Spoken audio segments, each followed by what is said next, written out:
Was there no sound? Wow, that's hilarious. Hi, everybody. That's Karyn. Good thing I looked at the comments quickly, huh? So good thing is I'll be able to edit that out. We'll fix it in post, as they say. Yeah, so anyway, let's try this over again. Hi, everybody. I'm here now, and I believe we have the microphone. Yeah. I'm checking. I checked it one.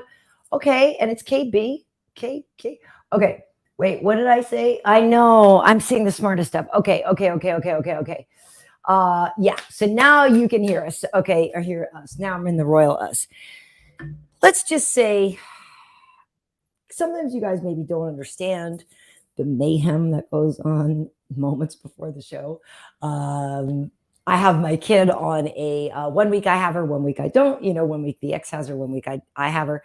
So when I have her, it's always like a crunch time thing to make dinner before the show and to get this going. So her her dinner and everything is great, but the audio was not. So it's the little things. At any rate, we're all set now. So anyway, let me start over. We're going to have Neil Magny on the show tonight. Neil was just with me at the desk on Saturday after his win over D-Rod in the co-main event at UFC Vegas 64. So we will have Neil on to talk about the win. He's got more wins now in the UFC than George St. Pierre, which is pretty damn impressive, right? Like that's massive because we all think about how we regard George St. Pierre, and now Neil has more wins than him. So that's pretty darn impressive. So anyway, yes, good evening, Daedalus. Hi. And yes, Jesus, big fights on Saturday. We will get to that. I was just saying before, but you guys couldn't hear me, that Chidi will have Chidi's choice for the co-main and the main event. So we've got Carla versus Zhang Weili, and we have Israel versus Alex. So we've got Chidi's choices for those. And Chidi was correct last week. Chidi picked Amanda Lemos to beat Marina Rodriguez, and he was correct.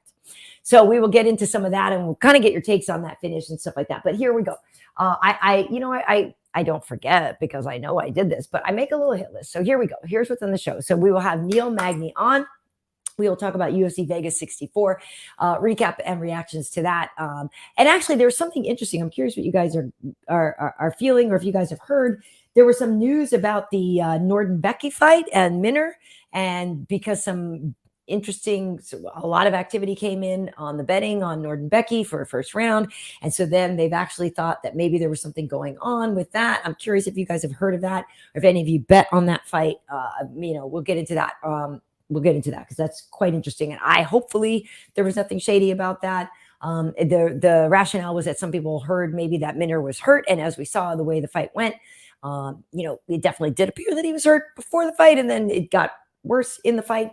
Don't want to take anything away from Shailin, but, so we'll get into that. But listen, look, Chidi's choice for UFC 281. So like I said, Chidi's got a prediction for the main event middleweight fight and the strawweight co-main event title fight. So 2 title fights, Chidi's choices for those, and he's coming in hot because he's really on a roll.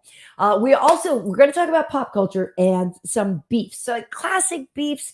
And this is kind of going on the theme with Izzy and Pereira, like how they are such, longstanding rivals. So we'll get into this whole thing about kind of some of the classic beefs, in pop culture, or kind of mortal enemies in different movies, different games, different films, whatever. I know movies and films, same thing, KB. Whatever. But if you guys have some things you want to talk about more, and it could be, rap things. I put out a, like a little teaser video on this, and I had Biggie playing with Hypnotize. And so look literally, I can walk up the street. It's not far from KB. Careful where you tell people. I don't live far from where Biggie was shot. So I had to go with a Biggie song there, but I'm actually from the East Coast. So the whole East Coast, West Coast rap thing, all that stuff, whatever. We will get into some classic beefs and see all that. And then also, various news and all that good stuff. So that's what's going on. I am, curious how you guys are doing. Oh, I meant to put this on here in the States. It is election day, and hopefully those of you that are here in the States, hopefully you guys are registered and you went out to vote. I will say this, I will say fortunate, because I do believe it is a fortunate situation to have friends from all different kinds of backgrounds and all different, colors of the rainbow, let's just say, and everything. So, while people may believe different things, we're all kind of looking out for what we believe is hopefully collective good things. So anyway, it's your civic duty. Go do it. And in fact, today I was listening to a whole podcast, this show, and they were talking about how in Australia voting is mandatory, and they make it a whole thing, and it's on Saturdays, and they give out like sausages after, and this whole thing, and it's a party and whatever. But it was very interesting to just hear about that and to hear what their system was like, and the turnout and the participation, and how people feel maybe that their voices are more heard in the representational government because they actually were voted and it was mandatory. Anyway, it was very interesting. I was a political science and sociology double major in college, so every now and then I'm going to nerd out. But anyway, that's what's going on. So yes, let's see. Where is Mr. Egyptian Cinnamon? Maybe Hinato is still at the polls. I don't know. Or maybe he's doing something with his own poll. But hopefully he'll be here momentarily. Well, thank you. Kane is out on bail. Yes, Shiger Tark. That's what's up. So excited about this. I actually had retweeted the story, from ESPN that Kane, I believe it was $1 million bail, but Kane is out on bail now, and they had a hearing, and I guess apparently they had some witnesses, and so he's out on bail, and I don't want to misspeak, but I believe that they came to an understanding saying that it could be considered a crime of passion type situation, which clearly it very much was. And let me see. I just got a text from Hinato. He might, like I said, be at the. Hey, what is he doing? Somebody says you were okay. Yeah, I don't know if he's voting. Okay, so, but I was distracted now. Don't know what I was saying. At any rate. Yeah. Oh. So yeah, Hinato will be here soon. So what is the origin of Chidi's name, Shiger Tark? That's very interesting. Chidi's name comes from, he is a bearded dragon, and I assumed that he was from Africa or something like that. And we used to watch the show The Good Place, and I'm actually quite good at naming pets. I think it's a skill. I don't know if I can put that on a dating profile if I ever make one. There's a whole other story, and we know I'm not going to do that. But anyway, Chidi's name comes from Chidi on The Good Place. That's where we originally heard the name and really, really liked it. But Chidi and Jokwani is obviously a nice inspiration as well. But yes, Chidi's name was really initially founded from the show The Good Place. And speaking of good places, speaking of good things, we're going to go 180 degrees away. No, I'm sorry. I can't throw him under the bus like that, because you know what? We're on episode 59. So clearly, I actually like this guy. I forgot that I had some background music that I could be putting in. And so maybe we'll put a little background music in as we welcome in, ladies and gentlemen, the 27-time World Jiu-Jitsu champion, Mr. Hinato.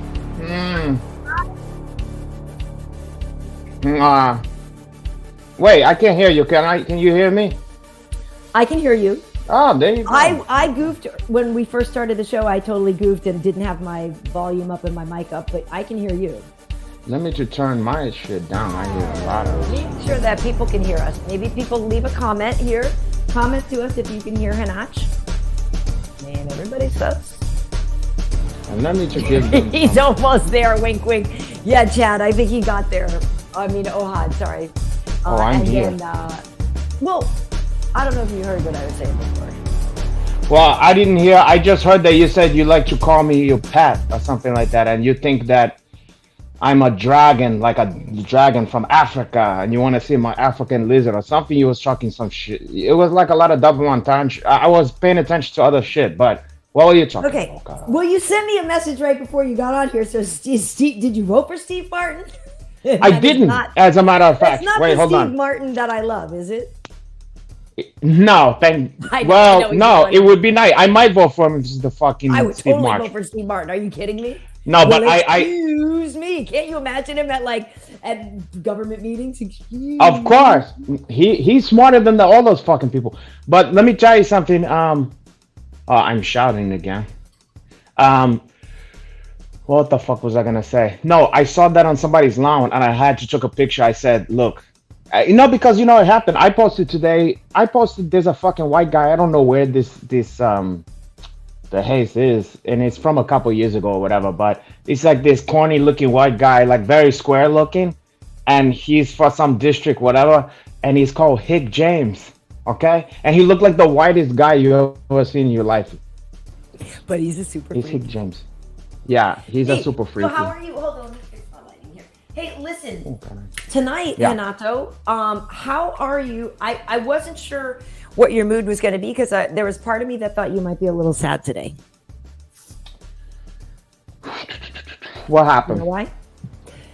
Well, I bet it was. I'm 100% sure that it was down to the wire, but you noticed that that Chris Evans was voted the world's sexiest man alive, the people's sexiest man alive. And I know that you were like in the running, and I know that I've been on the hunting before. You know, I've been in one of what do you call that one? People most beautiful. That's what I'm saying.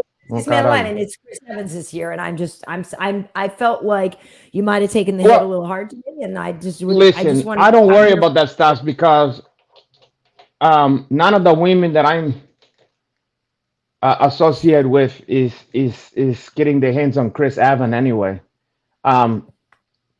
So I'm gonna be fine regardless. You know the way I look at it?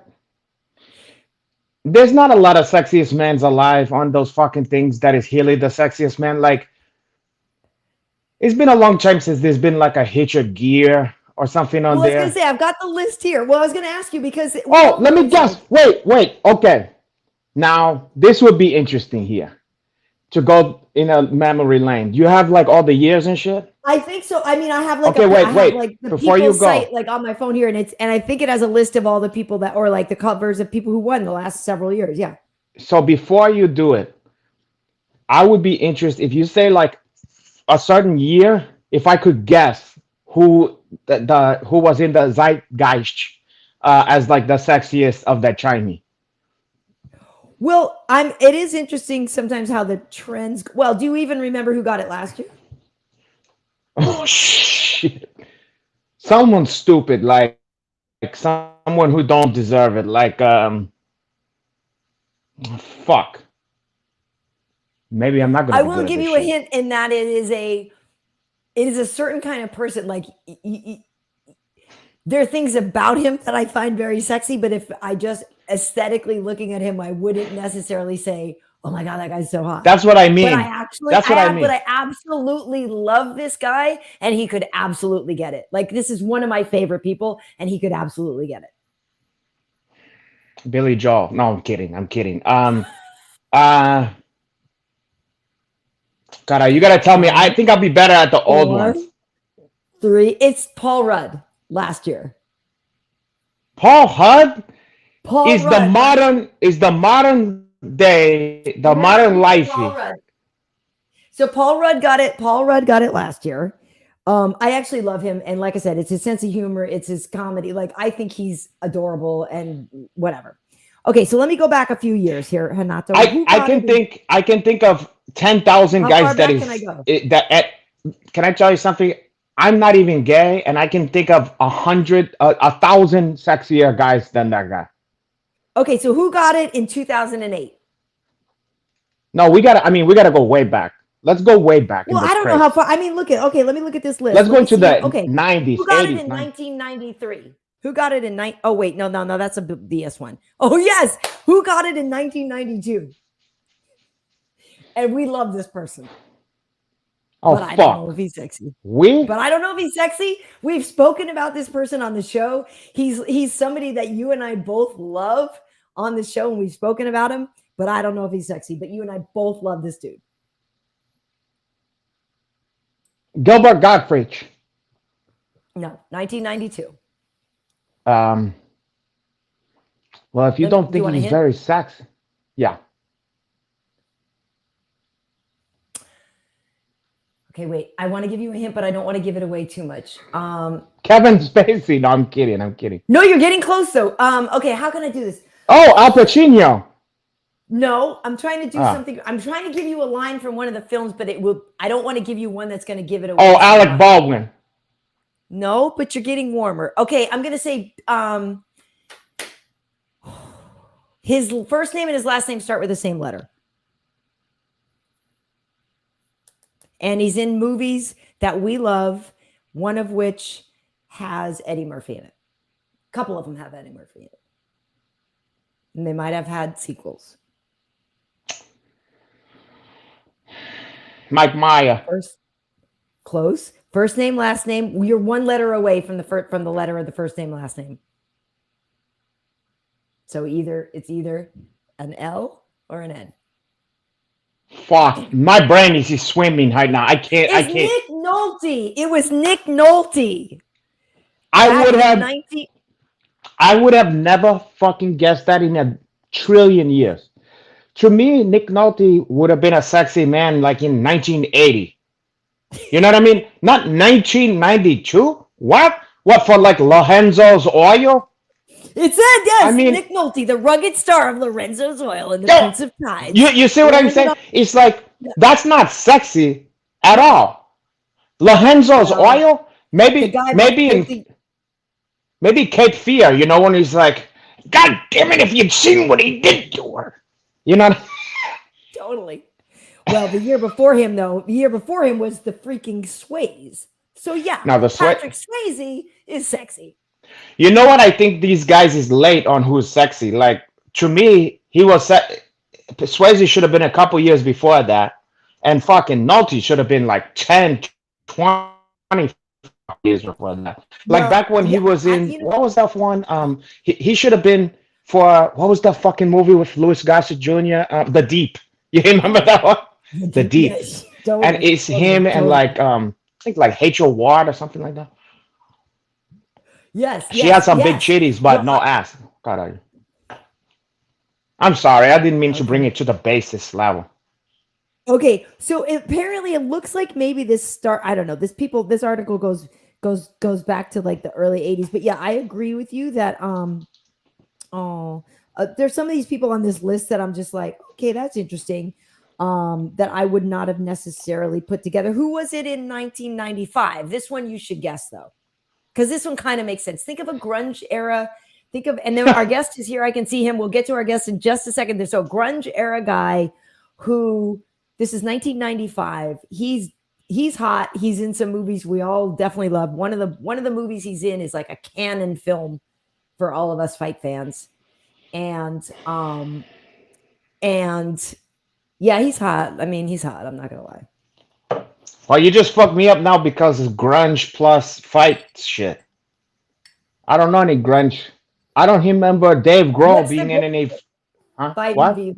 What's the grungiest sort of fighting movie you've ever, or what kind of seems sort of?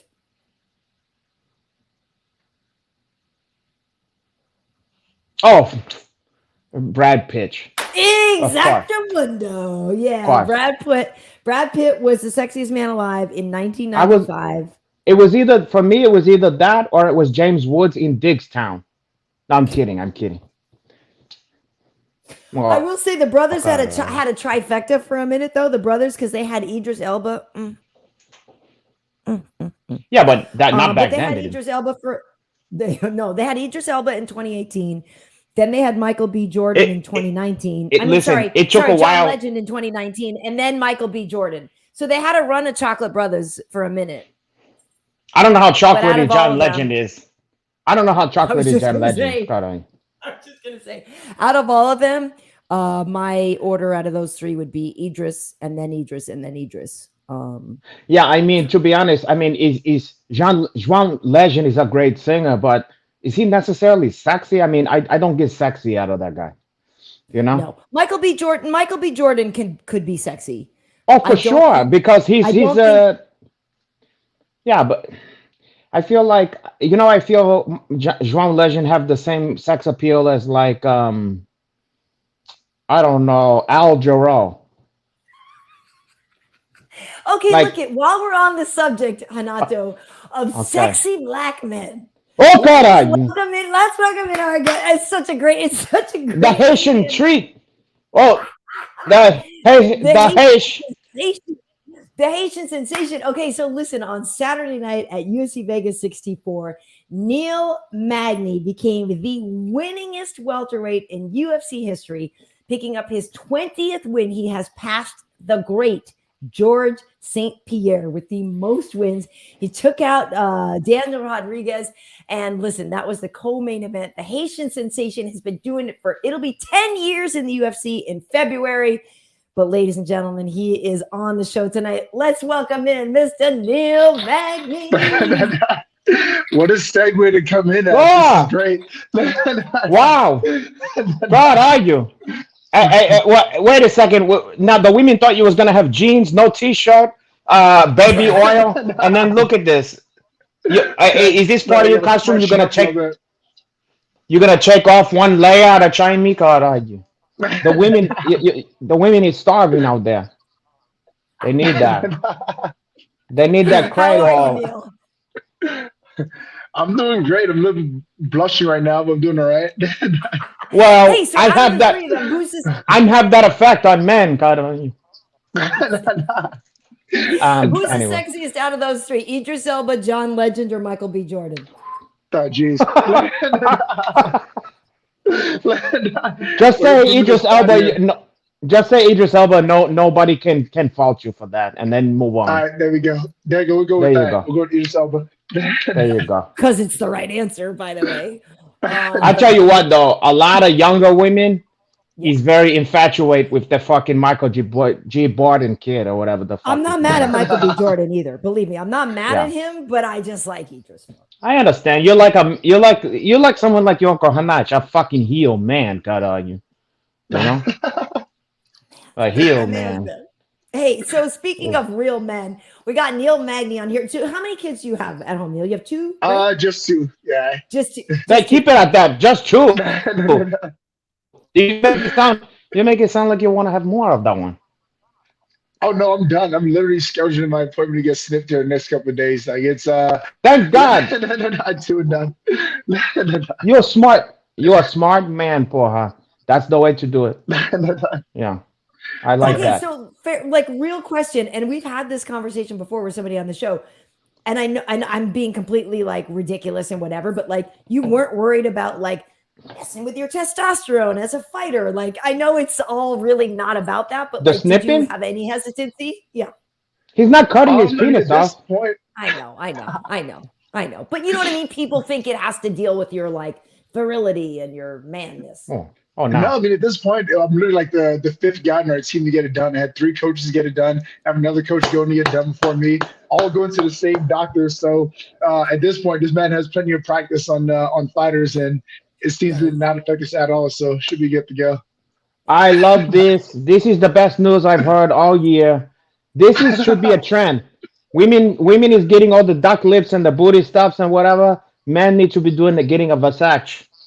You know, we put the system on trial.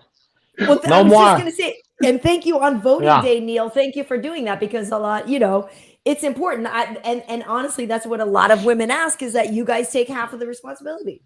There you go. I'll play my part. Go and get a snip. Yeah, of course, my religion don't allow me to snip mines, but I because my God, I have to be in check. Plus, all the women. When I give out, women expect a lot of sperm when they come to my place or whatever. So I can't deprive them once. But for all you guys, I applaud that. You know, and let the chip fall where they may. Yeah. Anyway, next question. Hey, I want to just back up for a second. You two have actually worked together before, isn't that right? Oh yeah. Yeah. Didn't you call yeah, because we called the whole evening. When I called you, Neil, to ask you to be on the show, Neil, I was like, oh, and then I realized after I was like, oh, you know Hinato, and you still said yes, so thank you. Yeah, no problem. Oh, that's a cheap. Yeah.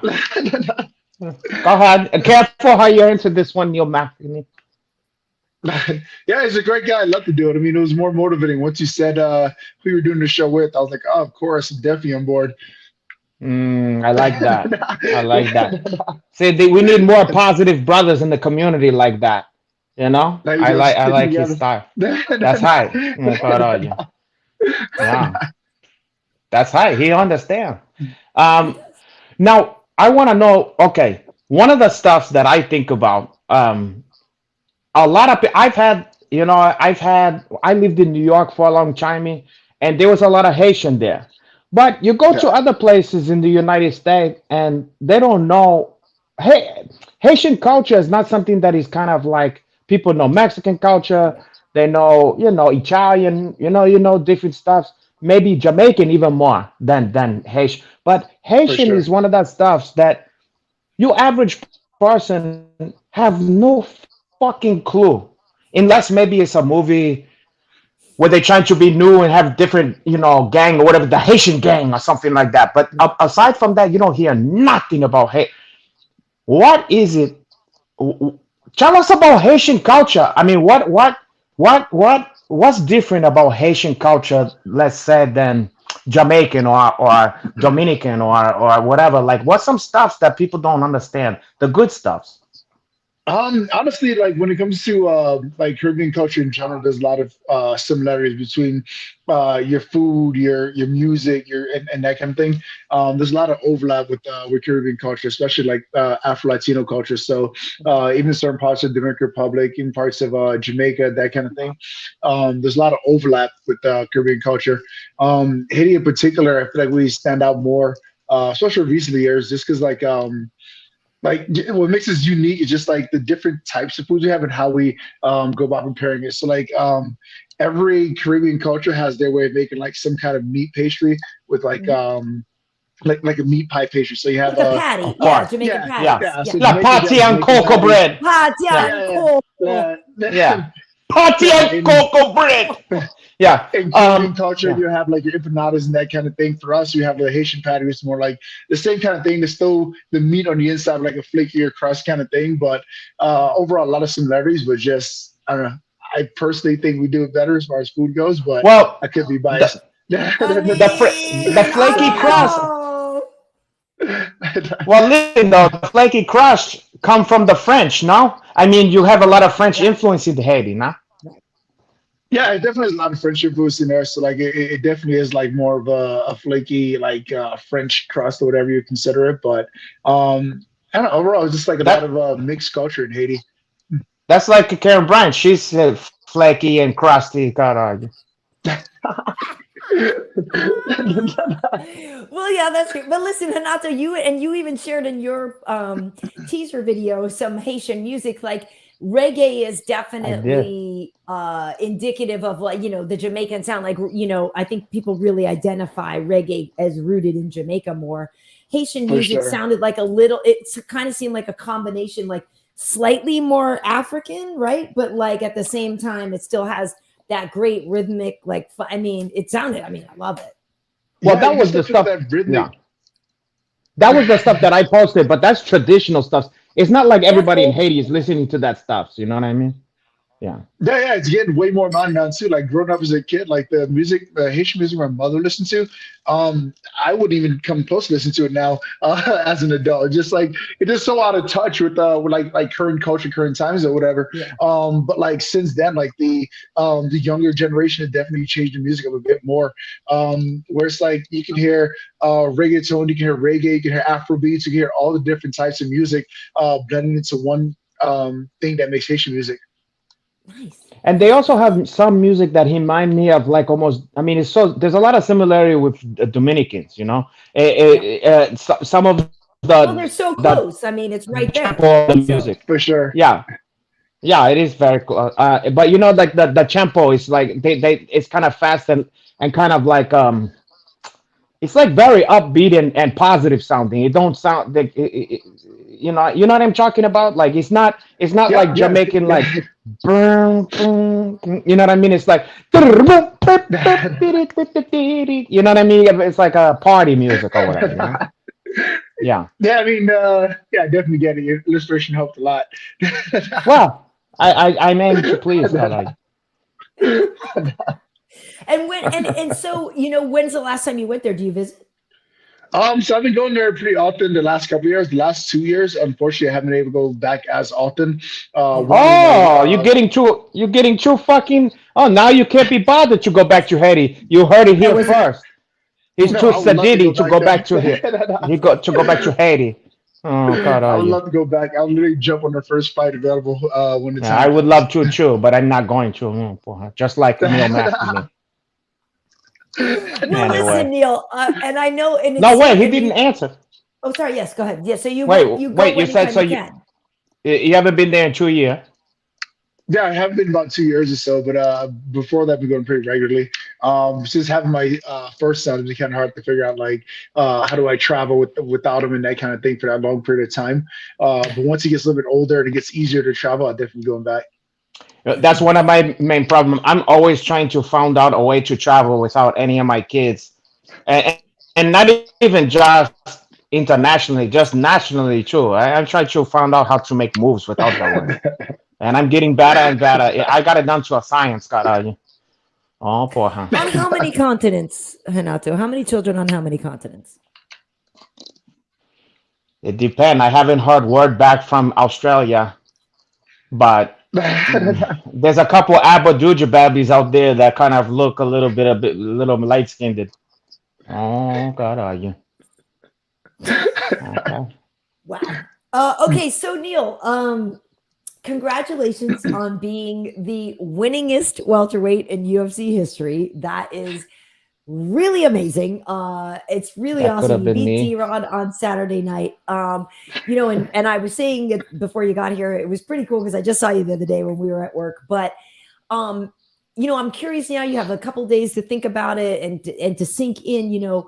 Everybody regards George as the GOAT, the one. Like, he's such a touchstone of greatness. He is a measuring stick of greatness, and like, you got more wins than him. So like that's awesome. And are you able to pat yourself on the back? Are you the kind of guy that can appreciate your own success? You know what I mean? Yeah, I mean, I've definitely been getting around to pat myself on the back for what I've accomplished. But the biggest thing for me was being able to like separate myself from George St. Pierre. Like, there's no doubt in my mind he's the greatest welterweight of all times, probably the greatest martial artist of all times. So like to get the wins record above him, is definitely a cool feat. But like, at the end of the day, I had to like kind of respect what he's done and realize that like he and I are two completely different people, and the path that he's created for himself is far different from the path that I'm currently creating for myself. And it kind of allows me to kind of enjoy my success a lot better, a lot more, because I'm not comparing myself to him. Because like if I sit back and I go down the list of what he's accomplished, what I've accomplished, I look over like, damn, dude, I'm nowhere next to George St. Pierre. Like, this dude is the GOAT for a reason. But when I separate it and I see like, all right, cool, he's done great things in his career, I want to path doing great things in mine. I can definitely sit back and appreciate it a lot more. Well, I now because of this occurrence, do you have now offers from Hollywood to be in like Marvel movies and shit like that? Like I can see, how he was on that like the Winter Soldier or something like that. I Right. feel like they can put you in like Captain Haitian or something like that, and you can like you can use a voodoo on that ones, and you can no, you have a voodoo doll. Speaking of which, and now listen, we asked the hardball I'm question so here. sorry, Neil. Listen, we asked the hardball question here. Now, there a lot of people is saying, how there's a lot of questions asterisks with João Jones about the performance enhanced or whatever. A lot of people is saying that some of your key victory was there was some voodoo involved on that one, and that they found a little doll of of Daniel Rodriguez in you, and you guys try to hide that from the commish. So speak to that. Speak to that. Like, oh god, like that's absolutely false. Could be any more further from the truth. I mean, the only thing that like I You don't know, denied did like it. kind of You to denied this accusation. 100%. I So you mean, denying this accusation. 100%. I mean, the only thing that like I fall in the Catholic crew, if anything, you want to consider it a good luck charm would be my faith, and it's Christianity. So anything outside of that, I mean, it's so far from the truth. Mm. Yeah, but you have one of those How are they gonna Christianity. get all the little how are they gonna get all the little tattoos on the voodoo doll? They have their ways of doing it. Trust me. These black guy, these Haitian. Now listen. I can't believe. I must have got my information fucked up or something like that. But I don't know. They, I'm not. Oh We're gonna my agree god. and disagree on He's this one here. doing voodoo at the Apex. He's like backstage with a blood and like all there's an altar at the Apex for him to Well, you do that. say that you. Well, I've seen Major League, the first Major Okay. League, and you have Jobu on there. You know Jobu? You ever seen And he's Major League? got the bat, yeah, and he's got the voodoo over the bat because he Yeah, it's very funny. You've never Jobu. You seen that, have to Neil? You've never see. seen Major You League? Christian. I No, know you say I have you to go back and Christian. watch it now. You Christian and everything like that, but it's different when you're using that stuff, the Christian stuffs, and you have the saint, and you have it like a black face, and you putting smoking a cigar and put it under there, and you sacrifice chickens and stuff like that.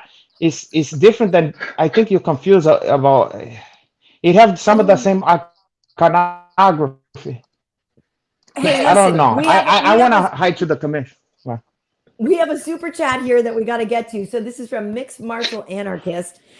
Thank you so much for the donation. Saying, will you please make sure Neil Magny gets this $20? I bet I'll make sure. Neil Magny wins inside the distance at a plus 525. Let's go. Yes, next time I see you, Neil, I'll give you $20 from Miss Martial Anarchist. Do you pay attention to the odds before your fights at all? That brings up an interesting question, because some people love being the underdog. Some people are like, oh yeah, doubt me, doubt me now. Obviously we know, but like, do you pay attention to the odds? Do you care about being an underdog or anything like that? I had to stop paying attention to the odds today. I got called out from a friend. I mean, I had a training partner, Austin Harvard, one time. We were sitting around talking, and I was kind of like to my own horn, like, yeah, dude, I want every single fight I wasn't supposed to win. Every time the underdog, I come out and win. And he sits there and says with a straight face back at me, like, yeah, but you lose every fight you're supposed to win. And I'm just like, oh, wait a minute. Oh God, that hurt your chest. That hurt your breath.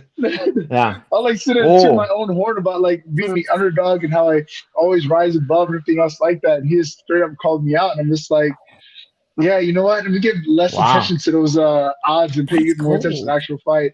Oh, so That's for cool. the best. Dude, That's like for the I'm best. like I'm literally shook though. That hurts. I'll tell you what. Sometimes it's better not to know anything about what other people. You know how I think about it? Because it's so fun to listen to good stuffs. But a lot of times people all day long have thoughts about you when you're walking down the street, even if you're not famous, whatever. That people have. Imagine if you knew all that stuff. You know what I mean? It's like I chalk it up to it. That's none of my business. What someone think of, it's like I try to remember. It's none of my business. Whatever they little thoughts are, they think you're gonna win. They're gonna do. It's none of your business. That's in their mind. You know what I mean? And it's easy For sure. to fall into it when it's good stuff because you're like, as a matter of fact, I am that good or whatever. You know what I mean? But as soon as it's Yeah. negative, it fucking tear you up. You felt it in your chest piece. You know what I mean? Yeah, that's Yeah. exactly what it was like. I was sitting there toot my own horn about how great I was and how good I was being the underdog, and nope, gave me a dose of reality. Like, yeah, you're not that good, dude. Sit back down. Well, Yeah, and what's you don't even interesting want to is be thinking about that shit. You know what I mean? 100%. exactly. So you mentioned it on the show the other day when we were on the post show, but you still have goal. You have goals, and that's the thing. Like people have said about you. Well, if you can beat Neil Magny, that proves you belong here, right? And that like proves that you should get to the top of the echelon because you've been here for so long. You have beaten a who's who. You have faced everybody, and people know that you're a bellwether of how good they are. But that kind of takes away like your own ambitions out of this whole equation when people talk about you. So yeah, like what are your goals still? Like I mentioned before you. He's Ohio. Exactly, seriously, but like in February it'll be 10 years in Yeah. the UFC. You know what I mean? Like what are your goals now? Have they changed from when you first got there and stuff like that? But like what do you want to achieve still? Because it's a huge achievement beating George's record, but obviously you're not done fighting. Yeah, 100%. I mean, at the end of the day, the championship still remains the ultimate goal. But as you get older and life changes, you have to take other things in consideration. I mean, when I first got, excuse me, when I first got to the UFC, I was 24 years old. It was just me and my dog when I got to the UFC. I didn't have any kids to worry about. I didn't have a wife to worry about. It was pretty much just my dog and I. And like, The salad days. Those was the days, Carla. I knew that. Nah, forget it. Yeah. If life got hard between my dog and I just had to figure it out. But like now that I have a family to provide for, and I have to provide for long after fighting is over, those things have to be taken into consideration when it comes to setting goals for myself. And you see guys like Aljamain, for example, he recently posted a photo of his dream board that he posted like probably 5 years ago when he created it, and he was like going back to how a lot of those things came to fruition for him now. And for me, that's what it is. Like, it's cool to have all these goals inside the cage, but also leveraging my success in the cage to set my family up outside the cage is definitely a huge goal for me as well. But can I tell you something real quick? Just because, careful if you're gonna have a dream board, okay? Because you have to be very specific about what you're saying. No, I'm not joking around. Have you ever had a dream board? Me? No, I should probably do it. I have not. You like how she lying? She go like this. Me? No, hold on. But no, I've never done one. I probably should. You have to be very specific about this stuff, because the universe gonna give you, for instance, there was this brother I know who was working on a dream board, and then he said on the thing, he had one specific thing, it was like a mantra. He said, "I want to be white, uptight, and out of sight." And guess what? A couple years later, he was turned into a champion. Carla. And then it turned from being a story of triumph and success, and it turned into a nightmare, like a night gallery, or the Twilight Zone. Ridiculous right now. Out of limit. Well, bloody, the whole stuff. Anyway, but Neil Magny, I'm sorry. Neil, you were saying. But yes, yeah, what was I saying? It's hard to come back. You have goals. You write things down and you set goals for yourself. Yeah, you set those goals for yourself and go out there and achieve it for sure. I mean, a couple years ago, I was very fortunate to jump into real estate and start creating a big real estate portfolio for myself. And I'm at the point in my career now where I'm able to like leverage my UFC career to actually invest into my real estate portfolio. It's been working great thus far. Okay, so Ally Aquinta, who by the way is also a former guest of ours. But Ally Aquinta, yeah, same thing. With Raging Al and his real estate. But it's funny because you bringing that up, and I kind of remember just last week at Media Day and stuff, you talking about the real estate business and some of these other things that you do have going on outside of the octagon, though, like how it does start to get difficult, though, right? Because for sure, the main career is fighting, but now you have these other things going on, and so like you have been pulled in some different directions. Yeah. Yeah, 100%, and that's what the difficulty comes now. Where it's like, I leave the gym, and it's like, all right, cool. Which hat? It's almost like watching the old cartoons or TV shows where the guy walks to the bar, like, I want to talk to the owner, and he switches hats and says like, all right, I'm the owner. It's like, I don't want to talk to. I want to talk to the mayor. He's like, all right, 1 second. He switches hats. Now he's the mayor. Like, I feel like that's literally what life has become from now. Where it's like, yeah, it's great. Like, I love being a fighter, love fighting. This is literally what my biggest passion. But like these other hats that I have to put on as well, and juggling which hat to put on at what time, whatever, has become the difficulty. So like my last training camp, for example, my life is all over the place. I was managing 2 different projects. My son was born 6 weeks early, and on top of that, I was in training camp, and I was just like, oh yeah, I got it, no problem, I'll figure this out. It's not a big deal at all. And the reality of it was that was a lot on my plate at that time, and there was no way I could do all those things well. So now, as much as I'm like looking forward to all these different goals and things like that, I still have to make sure that fighting is still a priority. I make sure my family's a priority, and everything else comes after that. So if I have some free time between fights, sure, I'll go ahead and invest in something else, but I need to make sure that fighting and family remains a priority for me. So with your investments, you're doing what I'm hearing is you're putting money back into like the low income areas or whatever. You said you're managing some projects and stuff like that, no? Yeah, so I say my management project is more so like he doesn't own Cabrini Green. He's not Candyman. He's not. Oh, you mean not the projects? You're talking about like just different projects. Yeah. Not like the Frederick Douglass houses or whatever. No, there's a lot of money in that. There's a lot of money in that stuff. Being a slumlord? Well, yeah. I mean, hey, look. Slumlord. No, he can corner the market on like the Haitian ones and stuff like. I have a lot of great ideas. We have a lot of different Caribbean restaurants in there. You have a Jahamba juice in there, a dry cleaners. Listen, I got a lot of ideas. You can make some money. Party shop, a reggae dance hall. Yeah. What else? And as far as some of these Caribbeans is concerned, you don't have enough job. You lazy lima bean. You need to have 12 jobs for her. Give me a 12 job. You Him only have 5 job. Yeah.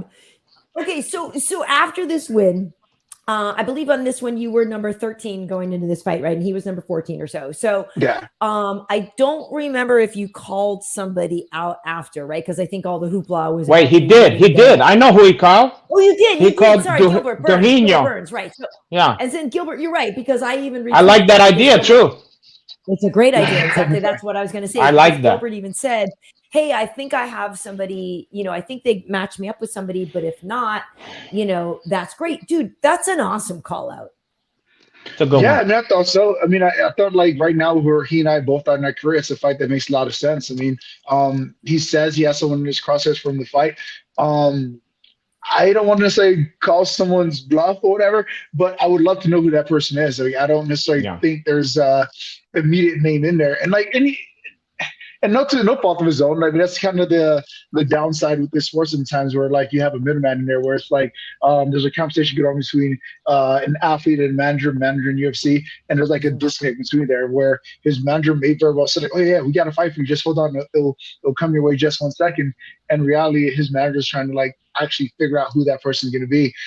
So I'm hoping it's a fight that actually comes to fruition and it presents itself. But if he ends up having another opponent, so be it. I'll be here waiting for when that fight's over.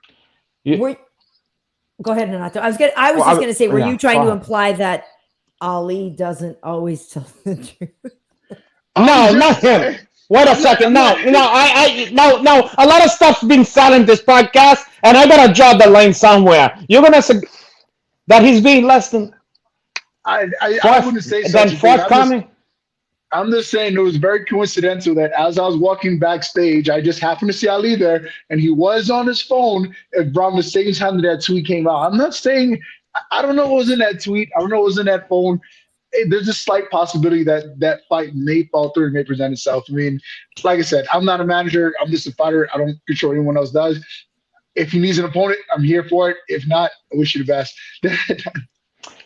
You know what you're suffering from now? You're in this fucked up spot of being the guy who all the fighters lower than you in the rankings, they're like, that's my ticket to the big Chinese. And all the fighters ahead of you, or just a couple of whoever's going to be the few fighters ahead of you, is like, fuck that. Because totally. they know there's no easy ROI, fight with you. The risk and the reward, it's like there's no easy fight with you. You are a pain in the ass to fight. Even if you could somehow win against you, it's gonna be a fucking slog. You know what I mean? No, I'm just saying. So you in this, it's almost like it's a high class problem to be in your position, but then at the same point, it's fucked up in terms of you goals. Yeah, it's a challenge for you. Yeah, I agree 100%. I mean, that's what makes it difficult. Where like, if you get labeled a quote unquote gatekeeper or whatever, is it by my own doing? Like you have guys like Stevie Thomas, for example, who's ranked in the top 10 and refused to fight several guys who were ranked in the top 15 because like, I want to fight a high level grappler. Like, wait, you're fighting in the UFC, you're ranked, and you don't want to fight a high level grappler, and you're going to hold out to get someone who's not like. That makes zero sense to me how that's even possible. But here we are. He's fighting a guy who many will believe doesn't have a very good ground game and isn't ranked at all. So it's like, all right, well, now I have to wait and see how that fight plays out and see what comes next. It's a different, there's many ways to look at this because Stephen Thompson is the kind of guy where he might be like, okay, at this point, what's more important to me? The fucking belt or super exciting fights, highlight heel shit. Exactly. My post career as an analyst, as an action star, as a video game character, whatever the fuck. He's gonna sell Kool-Aid. He's gonna invest in Haitian projects, like Neil By the way, Magny. a former guest of ours, Stephen Wonderboy Thompson, Yeah, former guest. from a guest. Yeah. So it's like everybody has a different. Some people have. It's not. Don't make them any less of a fighter or whatever. But at a certain point, some people go like this. Okay, like I think it's like an actor going, look, I'm not winning any Oscars anytime soon.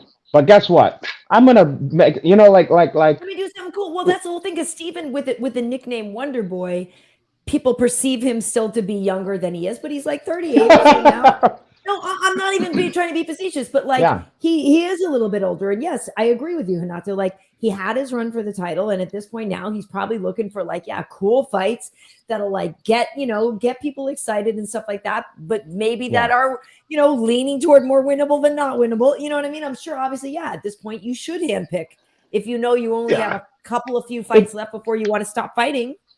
And it depends what's motivating you. What's motivating you? For him now. For you, you should take a page out of Wonder Boy because all your kids is draining the lifeblood. You're gonna have to pay for that one. The cost money. But at the end of the day, like to each his own. Everyone is like I said, everyone's path is going to be different, but it's just a very difficult place to find yourself where you're stuck waiting for someone else's decision that's going to affect you. Like Stevie Thompson, like I agree with the guy. Like I by all means do whatever you want with your career for now, but like there's a slot in the top 10 that you're holding from guys that kind of want to get there. Like you know what I mean? Like but that's like, not his choice now. I mean, they could just take him up. I mean. That's the thing. It's not his fault for it, but like it just I don't know. It's not that I hate him in particular. I hate the fact that there's a slot there that is kind of that's not accessible pretty much. It's part of the business that is the business, and it's not just like with any art, and martial arts is an art. You know what I mean? And in every art, when you're talking about doing it professionally, the commerce and business come in there, and there's shit we don't like that come with it, and for sure it's all of that horse shit, like who's got the biggest fucking mouth, who's got what, who all kind of different, who's cuter than who's the, I mean, it definitely happened in the female shit, Carla, It's true. Well, it's so true. I'm just looking at comments here to see if there was any questions for you, because I wanted to. For me, let her hit. No. I'm just saying no. I just wanted to make sure I didn't miss any questions for you. But no, but it's true. And so, you have goals like, and this is one of the things that I'm curious about, because I've always kind of thought this about you. I've always thought that your history in the armed forces and your service, your military service, like there was something about that. And I've said it on the air. I was like, I think that really helped you, or maybe to me anyway, it seemed like that was a cool foundation for you in terms of being a fighter. Like when you're in the armed forces, right? Like you have to answer to authority or whatever, but like you're sort of programmed to do your job, right? And there's something about training where you got to listen to the coach. You got to do your thing. You got to game plan before a fight. You got to, go in there and do that. And I am curious because I've always kind of thought that there was a parallel between the military service and the fight career. And do you find that there have been like advantages or lessons you learned back then that have helped you? Yeah, 100%. I mean, it's kind of like a double-edged sword. Like sometimes it helps, sometimes it hurts. Like I'm not in a position to like kind of like in the armed forces, we don't get an off day. Like, you know what I mean? I can't stroll in on the battlefield and be like, oh, you know what? I had a rough night yesterday. My son came early. I'm going to take today off and then come back to war on Tuesday. I just can't do it right now. I don't have that choice.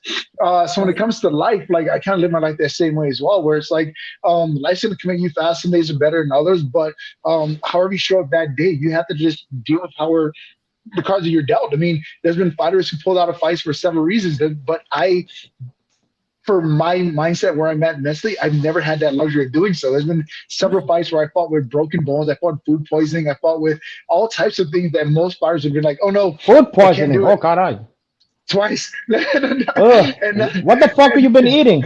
You better stay away from them Haitian fast food place or whatever. Yeah, but those are those things where it's just like because of military, it's like I don't get the luxury of having an off day. And looking back on it, I've been very fortunate. Like, and the crazy part about it, I fought with a broken hand twice. I fought food poisoning twice, and I won all those fights. And no one would ever even known which fight it was that I was like deal with those situations, or whatever. So like the mindset definitely is strong. It definitely plays a huge factor in it. But the other side is like because of like that militant background, I'm just like trained and ready to go.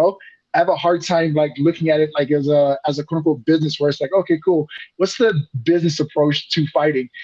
That doesn't make sense to me. It's like for me to get where I'm going, I have to go to war. I have to go out there and take what I want. And for me to sit back and play like strategic, like, oh no, let me wait 6 months and then potentially fight this guy because that would be a better matchup. No, I'm going to train and go out there and do my best. I mean, I may lose something on the battlefield that day. I may win on the battlefield that day, but by any means, I'm going to move forward and see how what comes of it. Right. That's so interesting. What rank did you made in the Haitian military? What I was a sergeant in the army first. I was in the army for 7 years. Supreme Santeria, whatever. No, I know you. Well, no, they call. I'm just wondering what in Haitian. What do they call? Fucking like le commandant or whatever. Military, Hinato. Oh, you went for the American military? You didn't army for 7 years. Now, did the Haitian get upset with you because you're fighting against Haitian? Oh God, you fight against your own people. You're dropping Haitian War of 1996. You're dropping arrowhead waters on them or whatever, and stuff like that. Oh my God! Oh my God! Ah. But it's funny because I've said it before too, that I've thought that but the military service too, and the fact that from everything I heard, you did quite well there in the military as well, right? Like, weren't you? Wait, where'd you hear that? Through the grapevine? I heard you did quite well there. I have been okay. Yes, you're right. I haven't been hanging out at the PX or whatever. Let me tell you something. I heard. A little bird told me you were doing great things. When I was hanging out with Top Gun, he told me no. But what I'm just gonna say is, like I'm joking. Like you've been. It'll be 10 years that you've been in the UFC. So 10 years in February. I've been an anchor for the UFC for 10 years. So I've covered your career for a long time, and I've spoken about you a lot on the air. And I have always thought that was another thing too. Is that like, your success in the military, your willingness and your ability to succeed there proved that you would be a coachable guy, that you literally you understand the mission and you go there. And like, I have to feel like that has to be an asset in the fight game.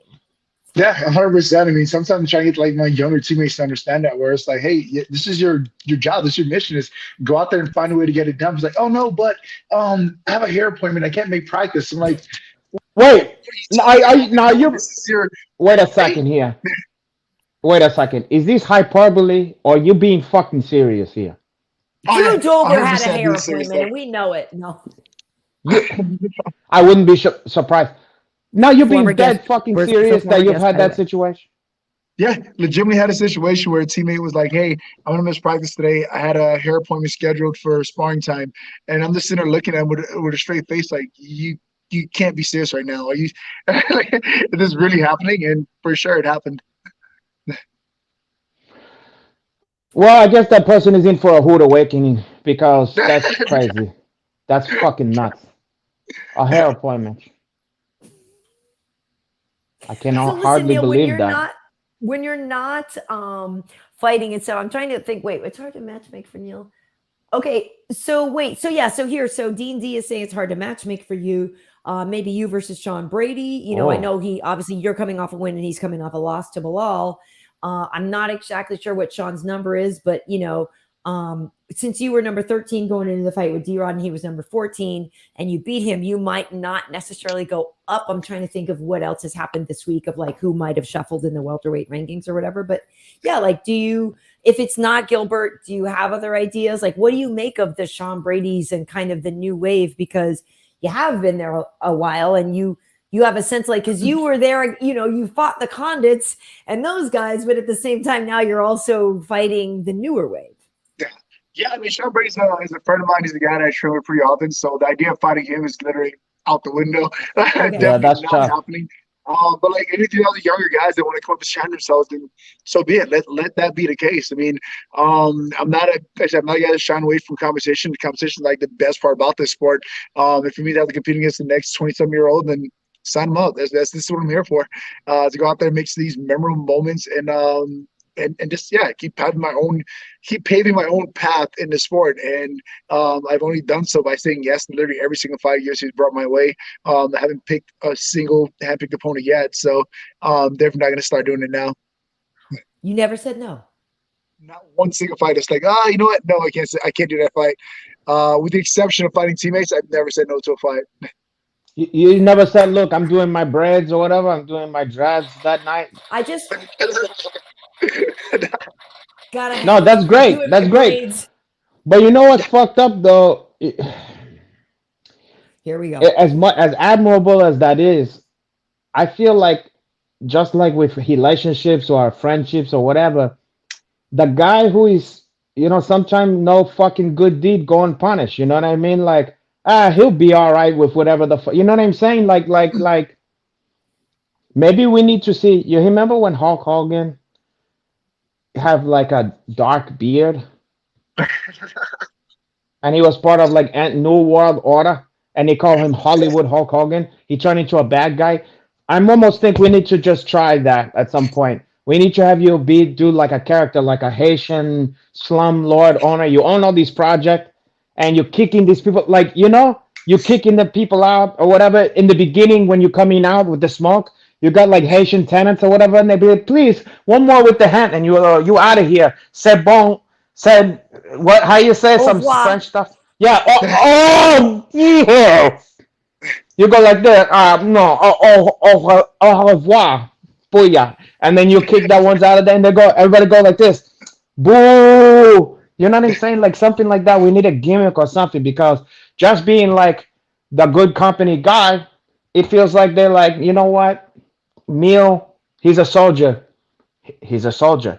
He do what he's got to do. And at a certain It's true. point, you got to say, like John Hambo, he told them on the thing, he told them, I can't even remember what the fuck, different, he told them different stuffs, okay? But he, he told Troutman, he told the other guy, that, I'm coming for you, whatever, you know what I mean? You gotta tell them now, you gotta, just like the vision board of Aljamain Sterling, you need to tell them, listen, motherfucker, I got my vision board here, and these fighters you're giving me is not on that one. Give me a fucking title shot here, or beat somebody, and then start doing this fucking bullshit or whatever. Do something, my brother, because I'm sick of it. I want to see you get more. I want to see what you got coming to you, porra. Yeah, I mean, at the end of the day, like it's one of those things that like could I be more demanding? Could I speak a bit more? Like, yeah, sure, I could probably get me a different fighter or whatever else may be. But when I look back thus far and see where I'm at in my career now, like, I'm definitely not hurting from doing things that I've been doing it. Like my career has been doing great thus far. I got a lot of accolades to show for it. I got a huge. I should say huge. People might take that the wrong way. I have a pretty good portfolio going outside of the sports launch for myself. This is going great. So, like, would it benefit me playing that heel character? Maybe. I mean, I have no idea how that plays out, but we don't have to do the heel thing if you don't want. Okay, I can manage you. Whatever. We can talk about it off camera. But here's the thing. I'm gonna only charge you 35%. What I did like. What I really liked was when they asked you the question of who you would like to fight. You didn't just go, you broke up. Hey, whoever they give me or whatever. I'm back or no? No, you're there. You said back? When they asked him who he wants to fight, he didn't just say whatever. He had a name. Yeah. Yeah, I love that. Hearing that because you're a nice guy. You're such a nice guy. Anybody who knows you're a nice guy. And that's a good thing in life, But sometime in this fucking business, putting yourself first or whatever, it's not such a bad thing. I mean, if you're willing to kick somebody in the chops, to get a win, you might as well be willing to speak up for yourself and say, listen, here's who I want. This is what I want. You know what I mean? Yeah. And I think that people who is fans of you appreciate it to say, hey, because we thought maybe you was gonna go, hey, look, whatever's clever or whatever, you know what I mean? And to see you say, no, that's what I want. And I think you're probably gonna get that fucking fight now. You know what I mean? But I think that is a you're on the right track with that because there's nothing wrong. You're not an asshole to ask for what you want. When I mean relationship, I ask. I put it on the table. God, you know what I mean? And I get the lot. I get his off. Give her a pillow when she's on the table because those can be. Well, I gave her the kind of pillow that's like a triangle or whatever, you know, so that you can. I know you do. I mean, I know that one. Okay. No, I don't. You know, but Neil, to follow on what Hinato was saying, I think about this for myself sometimes, and I agree. I crazily enough, I agree with Hinato in that. You know, sometimes you can be too nice for your own good, right? Like you can. I kind of always think, hey, you know, my work will speak for itself, or you know, I'll get what I deserve because I put the work in, and I should just. A plus B equals C, you know what I mean? And in the fight game, A plus B doesn't equal C. Like, you know what I mean? So yeah, like you don't want to lose who you really are. But yeah, have you ever felt like you needed to play the game more, or you needed to go outside of yourself more, or have people jaw for you? Because you know, it works. Clearly, we've seen people talk themselves into title fights. Yeah. I mean, at the end of the day, like I think what made it make the most sense to me, most recent where I was like, okay with the way I'm going. Here's that Joe saying yesterday's price is not today's price, and that's what it comes down to for the UFC or in my MMA career. Like even this last fight against D-Rod coming off a win, like that fight is the lowest I'll be paid ever again moving forward in my next fight or whatever. So like yeah, it'll be great to like jump forward and fight them 5 guys, but everything else like that. But like at the end of the day, like. It still is propelling me forward in the right direction. You know what I mean? When it's all said and done, and I can't like after that D-Rod fight and everything else, when I go to my next fight contract, and I'm looking at it, I'm like, okay, cool. This number makes me happy. I'm okay moving forward with the next fight. If the opponent says Gilbert Burns, I'm even happier. If it says somebody else, I'm like, yeah, all right, whatever. But looking at the number, looking at the comments, I'm like, cool. That's a fight that makes me happy. That makes me motivated to get up and go out there and do well. And I'm not gonna like, and I don't necessarily feel like, oh, I could have done more, could have asked for more. Like I got my assignment specifically more than what I got the last one for it. I've earned it in the months of the next track or whatever. And it's up to me to make a difference. I guarantee if I go out there and finish the next guy I fight, I don't even have to ask for a top 5 opponent. It'll be like, here, Neil, you're fighting this guy next. Like, you know what I mean? It'll be given to me at that point. So I can't, as much as I want to go out there and beat a heel or whatever, I can't necessarily give myself too much slack where I'm just kind of like not with myself confident for how I showed up in fights prior. Like, you know what I mean? Like, even the Shavkat fight, had I beat Shavkat my last fight, there's no doubt in my mind Vinny would have been the top 5 opponent, but I dropped the ball in that fight, and I didn't get the top 5 opponent that I wanted. So it is a great thing to go out there and demand what you want. It's a great thing to go out there and like say X, Y, Z, but that's not in my control. It's not my control to get Gilbert Burns signed for the fight. It's not in my control to get UFC to give me a top 5 opponent, but it is my control to go out there and beat the next guy, whomever it is they put in front of me, and necessarily have my work demand who I fight next. I'm pretty sure if I perform like I did in my last fight, the fans themselves would demand, like, all right, cool, I want to see nobody fight this guy next. And that lets me know I'm doing the right thing, not necessarily me jumping on the mic and saying whatever after the fact. It's just, I don't know. That's the way I see it in my mind. Like, I can control what's in my reach and know these are my reaches, how to go out there and perform. Yeah, fair enough. And I'm advocating just for you to you're on the high track. I'm just saying I am giving you encouragement for what you did. I think it was positive. Sure. I think that no, because look, anybody who's watched the UFC for a while here is know that you've been fucking working hard, and you've been up and down and sideways and everything, and you still remain in there, and you still remain relevant. So we want to see, a lot of shitbags get opportunities. Sometimes it's nice to see someone who fucking deserves something to get something. And so we don't mind if you just go, hey, don't forget about me over here. Here's what I would like to happen if anybody's fucking interested here. Well, and I don't mean to be an asshole. Right? No, but yeah, A 808 stud. Oh, VW caray. is saying you're one of the most underrated studs in the division. And I think that's what it is. It's like, you know, a lot of these guys have done half as much work as you, but talk twice as much, you know? They talk that shit. Right. For those of us who followed your career, and it's like, no, you actually earned the right to talk that crap, and you don't. For sure.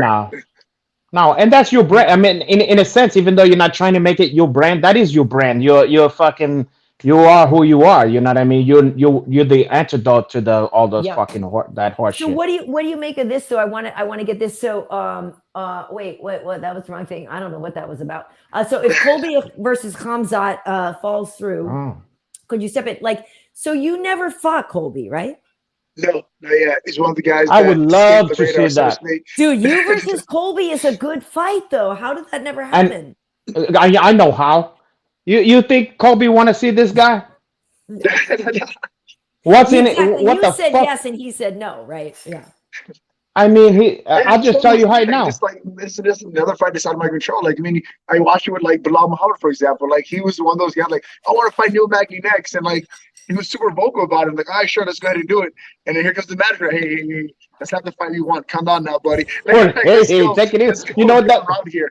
And like, I can't control that to a certain extent. You know what I mean?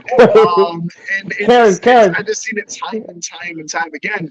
And I guarantee, like, I found myself in a position where a guy loses the fight. He's like, oh crap, I need to fight another ranked guy. So-and-so won't fight me. So-and-so won't fight me. Oh, I know who will. Let me go ahead and call Neil Magny out. Like, and you know what I mean? It is a little frustrating that that's the thing there, but it's up to me to make sure like the guys don't want to like make me the backup source. Be like, oh wait, you know what? I don't want to call him out. I don't want to have him like be the guy fight over loss. I don't just keep that guy far away from me, kind of thing. And that's what I go like go ahead and create the resume that kind of speaks for itself, where I become that kind of guy in the division, not the guy that guys think they can come in and make a name off of. Yeah.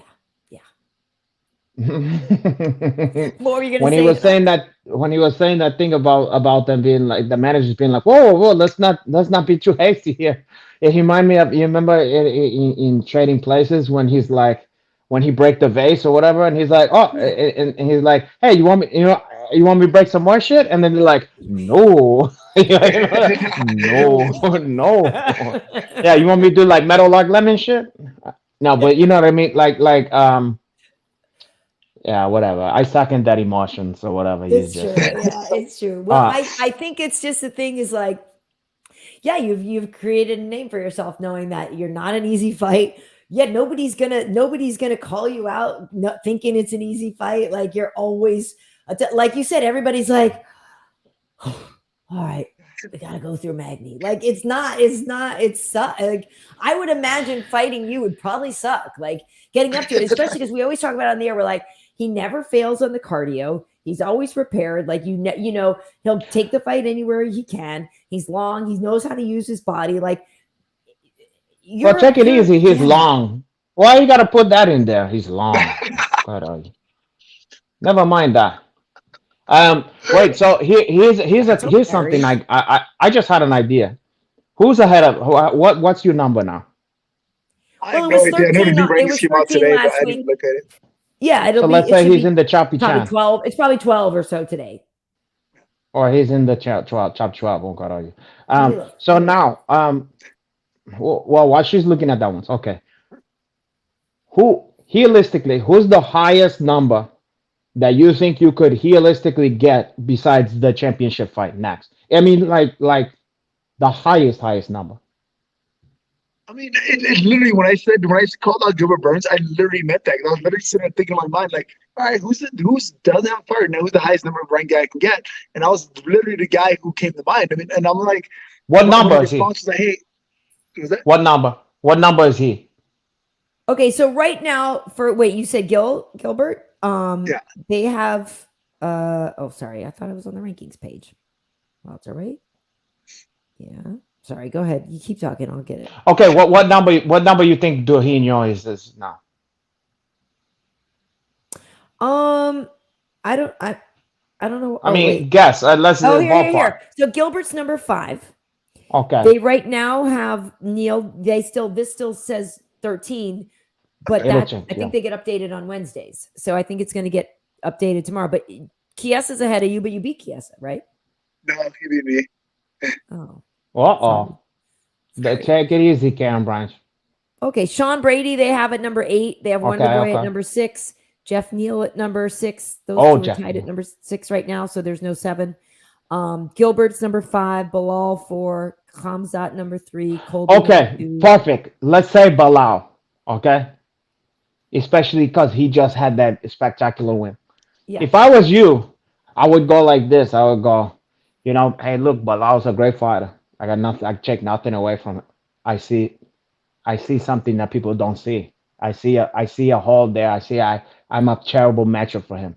And like as if there's this like mysterious thing and the people go and the people who like you is gonna go, this guy's delusional, blah blah blah, and people start talking about I could just see, and then it just snowball, and then people go like this. And then Bilal go, what the fuck is this guy talking about? Fuck that dude. And then it start, and then it's become like Aljamain Sterling Jamaican vision board. And then all of a sudden we're now talking about Bilal versus Magny. I'm not mad at Bilal versus Magny though. Like in my brain, I'm like, well, neither of you is gonna get tired. You're both gonna keep going. Like you don't have to talk a bunch of WWE shit. Just go. You know what? He's great, but I see something there, and he have no idea what people. I don't want to say, but I'm a terrible fucking matchup for him. And then people will go, even the pundits and everybody go, what do he means by that? He knows something. You know what I mean? And then something the juices start percolating, and then you just be yourself. You don't have to pretend you're somebody else. You don't have to carry whatever the American flow, whatever the fuck it is, no gimmicks or whatever. Just be yourself, and then people will be like, Neil Magny never says shit like that. What is he on to right now? What does he know that we don't know? You know? And then Ariel Hawani gets you, and you have the bobblehead, and he's like, "What do you know?" I can't say. I can't tell you. But believe you me, wait till you see that one. Look at you now. You're talking about everybody else's other podcast. You say Ariel, and then you talk about Believe You Me all at once. Listen, that used to be a saying. You know, that used to be a saying before. Before Bisping stole it. I know. Believe You Me. Yeah. But you know what? But he's right. I'm not afraid of other podcasts. Yeah. I'm not either. There are good fights for you. But I hope you get Gilbert. For sure. I mean, like, and at the end of the day, like, I'm just like, I would love to know who this mystery person Gilbert is fighting is. I would love to know that. I mean, like I said, I'm not calling anybody a liar, but I would love to know who this mystery person is. Like, unless they finally make that matchup of teammates. It's not Gilbert versus Colby. It's not. I mean, like they're not going to do that, right? Like so. Well, not at least not for not a bout. It's like a huge question right, mark. Unless it was for a belt, exactly. Yeah. I don't know, but never mind. We're gonna talk it into existence. You know, I'm just saying. Listen. But listen, let me see if there's any questions for you before we let you go.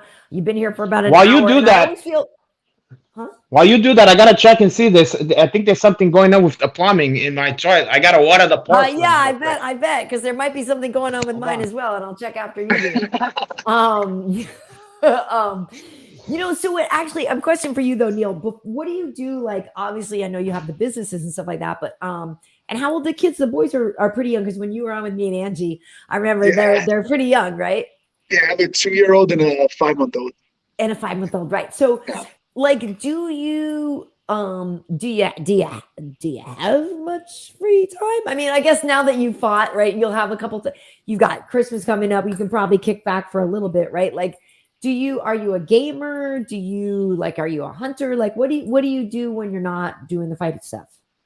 So in addition to, like, of course, my real estate projects and that my construction projects, all that kind of stuff, I'm also into like motorcycles and ATVs and that kind of thing. Like, I literally have like a garage full of them, like literally like rebuilding and riding them and all that kind of stuff. So that's definitely something I definitely enjoy doing.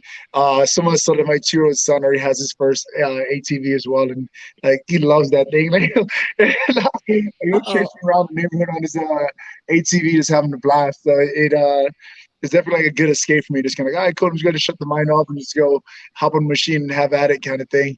So it's definitely something that he and I have been able to enjoy with one another the last year or so. pretty great. Well, and it's funny because I work with Lionheart a lot, obviously Anthony Smith, and he's Yeah. way into like the dune buggy thing, like I forget what he calls them, but it's like it's like an ATV, but it's souped up even more. And he's like, "Oh, check it out! I just got these new blah blah blahs," and I'm like, "You're so." Literally just got whole shipment of parts dropped off my doorstep today. Yeah, like my wife's mad because I just spent this much money on some whatever, on some new struts for my thing, and I'm like, all right, whatever, bro. But but it's fun because that's why I'm asking, because I know so many fighters are still kind of junkies for adrenaline in other ways. But at the same time, you have to be careful to not hurt yourself. But there is something like don't hurt yourself. ATV, all that stuff. It's fun. Like, it's really fun. Yeah.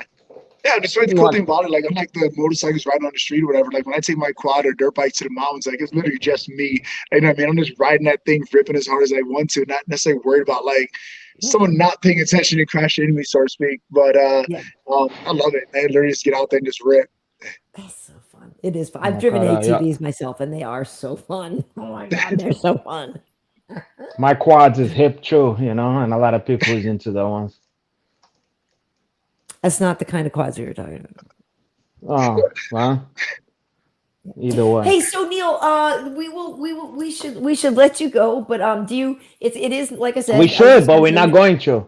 I know, but you just, I know I need to check my plumbing too. But it is like the holiday season. Do you cook like for Thanksgiving? Do you do like a Haitian American thing? Like, what do you do for the holidays? Why you gotta have a Haitian American one? You're gonna what?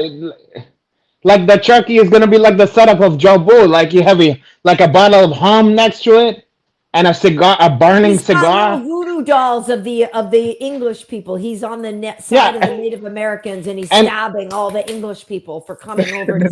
No, I'm joking because no, it's the French. I think that you sacrifice the turkey. If I'm not correct, you sacrifice the turkey at Haitian Thanksgiving. Is you cut that one, and then everybody is thankful for the blood like that, and then they dance like that. They go, "Oh God!" like in the movie Angel Hearts or something like. Am I? But some of that is, I don't know. Maybe I got my information. Never heard of it. Lisa Bonet, she have the turkey. I'm so sorry. Wow. I'm so sorry. Yeah, I just want to know. I'm actually heading out to the East Coast for Thanksgiving this year. I mean, I haven't had Thanksgiving with my family in probably 14 years or so now. So yeah, taking the hold on now. You haven't had Haitian Thanksgiving in 14 years? Not my mom, no. Like I literally joined the army right out of high school, and then within my first year and a half in the army, I got deployed. And then from there, I was like off to college and I started fighting and all that kind of stuff. So I just never really had like a Thanksgiving off to really go back home and enjoy Thanksgiving with her. So it'll be the first time in literally 14 years I have Thanksgiving with my mom. Wow. So what Haitian side dishes are you looking forward to? So like we don't have like a traditional Thanksgiving. Like Thanksgiving is not a Haitian thing at all. Come again? No, my mom's Jamaican. She's like, why am I? Come again? We have pilgrims and Native Americans in Haiti. It's not a thing for us over there. Well, how come in Brazil we have a Brazilian Thanksgiving? You remember we celebrate the Portuguese. They call the pilgrim or whatever, and then we have a chucan, and we host that one. And you stuff with the cheese bread, if you don't remember that one. You have a stuffed chicken. And acai sauce or whatever. You can anyway. with caldo queijo and acai sauce. I mean, it's in the comments. I mean, anybody can tell you that. With a caipirinha, you have to wash it. Oh, caipirinha, always that one. So anyway, Haitian Thanksgiving, talk about that one. Jerk seasonings. My mom's actually a great cook. She's actually a caterer in New York and Philadelphia. She's just like amazing at cooking. Like I remember when she came out to Colorado for my baby shower, whatever. I couldn't wait to have like teammates and friends over just like try Haitian food. I mean, she cooked literally everything. She had conch. She had lasagna that she made. All different types of chicken. She had conch. You're going too fast. She had conch and yeah, I know what that is there. Yeah. But also you have a conch and lasagna. Yeah, she made lasagna. Like I said, my mom literally just cooks everything. Like she's one of those Oh, I people thought that was like, you said Haitian stuff. You said Haitian stuff. I thought you was trying to say that conch was. I mean, lasagna was made in fucking Haiti. oh, we make it there. No, you make it there. Okay. But is there a Haitian twist on it or something like that? I mean, it's similar, but it's like a little bit different with what she puts in or whatever, and like how she dresses it. Where like her own little like flavor to it, if you want to say. But yeah, it's just been. Yeah, I'm looking forward to it. I don't have to wait this year for Thanksgiving. Finally going back home. It's just, That's awesome. Yeah, you've earned it. You deserve it. I'm curious. Before you go, I'm thinking about Haitian stuffs. Because you Haitian, you probably know. You probably is on your radar which Haitian American celebrities there are that we might not even know the Haitian people. Is there any people that the Haitians is particularly proud of? Like, that's our fucking guys or whatever, you know? Yeah. I mean, no? I don't know. Oh, for real? Okay, so there's not a lot. There's not a lot of Haitian American. It's like even in UFC, for example, like of all the countries, it's OSP and I are the only two Haitian athletes in the UFC currently. And I think there was one other Haitian guy in the UFC in the history of the sport. It's like even in the UFC, there's only two of us, even though there's like literally someone from every country in the UFC. Yeah. What was that fucking? If we ever get the UFC Kingston or Port-au-Prince? UFC Jamaica, like we're saying, you're obviously an honorary competitor and you get to fight on that card for sure. You imagine Port-au-Prince UFC, but what's the guy? Man, my fucking brain. The guy from the Fuji. I mean, he's the biggest one. Yeah, I mean, I feel like yeah. But he's not Lauren Hill. Lauren Hill's not Haitian now. Only white. She's Haitian too? Yeah. No shit. So the whole group was Haitian. The whole group was Haitian, yeah. I didn't know that. I thought it was just Wyclef and the other fucking guy. Cool. Yeah, yeah, right. Yeah, the whole group was all three were Haitian. Wait, where Akon came from? He's from some fucking Senegal, I believe. Oh, Senegal. Senegal. Nice. I know there's gotta be more Haitian. There got to be more. In the chat, come on. There's gotta be, but nobody in the chat's saying anything. Some fucking asshole in the chat said Foo Fighters. Yeah, Foo Fighters. Foo Fighters is yeah. Okay, there you go. No, good one. That's for me to say. That's Foo funny. Well, listen, Neil. I know you got kids, you got family. It's a little later out there in Colorado, so thank you for joining us. But I'm just really wanted to have you on because I think it's just so impressive that you've beaten George's record, and you've always. What's really cool about you is I feel like the very first time I met you, you're just the same dude that I'm talking to right now. Like I love that no matter what's going on with your career, your success and all this, you just have always maintained that humility, and you're just a good dude. And it's like nobody has anything bad to say about you. Like there's no fighters like that Magny. He's such a nobody has a bad thing to say about you, and that's rare. So that's. I'm gonna find something. Thank you. I'm gonna find something to nitpick about, but soon. I'm sure his tenants, the slumlord, they probably have a couple things to say about the heat, the boiler. When are you gonna turn the boiler? Oh God, it's cold. Oh, it's not like Haiti here. Yeah, back in Haitian we had it better than this shit. It's called Haiti. It's not Haitian. Wow, that's half dozen of one, and then Haitian of the other one. Neil, I hope you get the Gilbert Burns fight. But regardless of whatever fight is next, we know that you're gonna just come out and give your all like you always do. So you're gonna get the George Burns fight.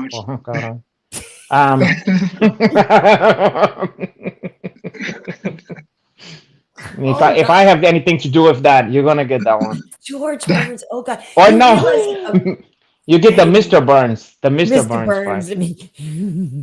Yeah, either one. Yeah. All right. So listen, Neil. Thank you so much for joining us. I know you and Hinato have worked together before on the mic at High Rollers. Hopefully, it's one of the high point of his life. Yeah. A lot of people they stop in the street. They go, "Wait, was you that Haitian guy that was next to your uncle Nach?" And you go, "Ah, yeah, yeah, Yeah. But yeah, I remember yeah, that." just keep killing it. Keep up the great work. You are nobody's gatekeeper, and I really do hope that you achieve your dreams. But just thank you for always just being so cool and so solid, and just being such a stand up guy, and showing up to fight every time and giving your all. I really appreciate it. I appreciate it. Thank you so much. Yeah, you're Don't not the you, Hinato? you're not the gatekeeper. You're the key master. Yeah, remember Yes. Ghostbusters. And if you don't know that one, watch You're the Ghostbuster again. gatekeeper. I'm the keymaster. Zool. Exactly. Oh, But yes, Zuli. Oh, Zuli. Zool. Thank you so much, Neil, and best to your family. And I hope you have a great Haitian Thanksgiving back east and everything. And yeah, just really appreciate you being on with us. Awesome. Thank you guys so much. Enjoy your night. See you later. We're gonna burn some High John the Conqueror hood for you right now when you leave. Okay. Ciao. Bye, Mwah. Neil. See you Appreciate it. later. Thank you guys. Bye. Bye. Ciao, my brother. We're not doing any. We're not doing any. Listen, I try to be sensitive to people's culture and to their roots. And if I have to burn some High John the Conqueror hood and make some voodoo doll and drink some ham, drink some Haitian ham, huh? You know what I forgot to ask you? I know what I just forgot to ask the fucking guy. Turns out, fuck. Well, I almost want to pull him over here and put him on the hot seat again, just like when we was talking about his performance enhancing voodoo. Yeah. This fucking guy, turns out, do you know he's like half, not just Haitian, he's half Dominican. But for some reason, Dominican Republic are right next to each other, so that's not. Yeah, okay. Then how come? I understand that part, but how about this? Imagine if you was the Dominican part of his family, and you remember? You ever see Caddyshack? Yeah, of course. Okay. You remember where there's a point where in the locker room there's like a priest and this other guy, and they telling like racist jokes. And the one guy go, have I ever told you the one about the colored boy and the so and so whatever? And then you see the guy, the black dude who's like working on their shoes or whatever. Yeah. And he goes, colored boy, why you mother? And he start like. So you think the DR side of it is like, wait, why you only talk about Haiti? Yeah, they go, Haitian, why you? You know what I'm talking about? Like you. No. He go.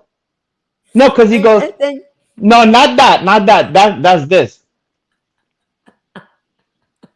No, this is motherfucking like he goes. Color, why you mother? You know what I mean? I do. I totally remember. Hey, I need to check the plumbing. Can you entertain people for 30 seconds? Yeah, did you ever hear the one about the colored boy? And okay, so are you okay. Night all of a sudden back there? You can imagine. Hey, listen, I got that going for me.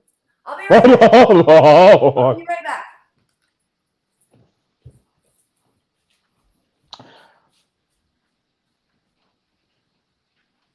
Is this the man who wrecked the buffet at the Hero Club? I don't know. I hope Easy win because he's supposed to be one of the next handful of guests on the fucking show. We confirmed that he's coming on here, so I'm praying that he win. A lot of people don't understand this, but Easy is a long time supporter. I may have Mongo like the motorcycle gang. Um, Easy has been a supporter of your Uncle Hanach since before I even knew that's High Shark. Since before I even knew who the fuck he was, before he was even doing MMA, he was just kickbox. He was always commenting on your Uncle Hanach stuff and shit like that. And he's been in to see this fucking kid go to where he's been. I can't even believe that. Yeah, what is you up with my boy Darren Chill? He always getting injured and stuff like that. Oh, What's going on? That was a quick one. I know. I hurried. Wow, how you do that? I can't do that. I know. I did, and I even was able to get a little vino. For me, it takes so long for it to process, and then for it to go from my body to reach the end all of the my way down to your of my Johnson. It To takes around 5 minutes. You know, it's like that. You remember a crazy straw or whatever, or it's like a hey. You know what it's like? It's like a Rube Goldberg thing. In my I love Johnson, Rube Goldberg. I listen, love those. it's like a in my Johnson. It go like this. It go through a hall like a miniature golf course. Then it hit a thing with a chicken, and it go boop like that, and then When does boop it hit the on thing. syphilis? Then oh god, you have to bring up the sniffleupagus, huh? The cephalopagus. The sniffleupagus. I'll have you know, I never had that one, and I've never had any of that one. Thank you. For, Thank believe goodness. anyway. Thank goodness. But let me Hey, tell you listen. something. Yeah. Tell me. So my Johnson, and then after the chicken thing go like this, and then hit that, then it hit a ball, and then it hit like some dominoes, and it go like all the way down that one, or whatever. You understand? There's like a whole system in there, and it finally, and you guys is having a long conversation, 45 minutes, and then before that one first drop come to the end, my Johnson. So that's why it always takes so long.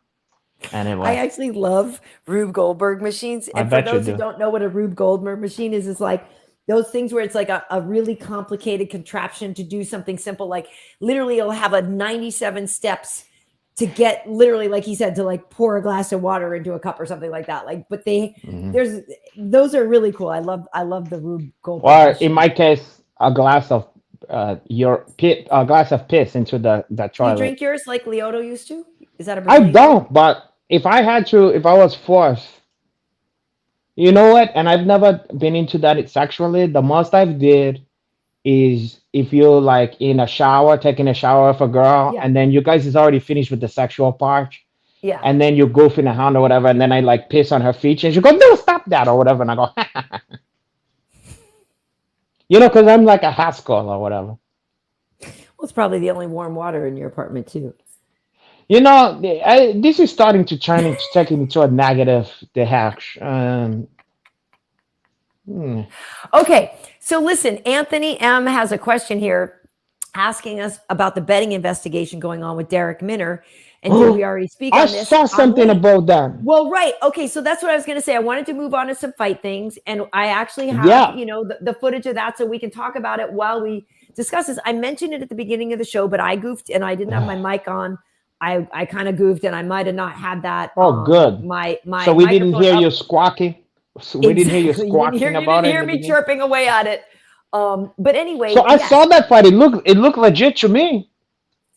Right, but the rumor is now, because Minner was hurt before the fight, apparently. So they're investigating whether there was some shady betting, because a bunch of bets came in on Norden Becky for a first round knockout, and people are saying, well, people had heard that Minner was hurt before the fight, and they knew that he wasn't going to make it. But they were like, well, if all this money came in, did Minner throw the fight? I don't know. I don't know Derek Minner. I Yeah, hope that I don't- never happened.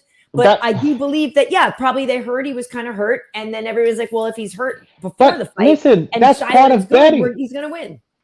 To me, that's part of betting. If it's called handicapping, I mean, Exactly.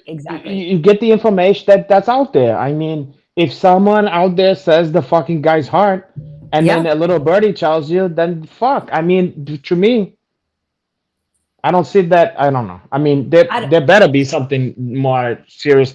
And to me, it looked like the guy was trying to fucking win. I mean, it looked like he was, despite being hurt, he was still trying to throw.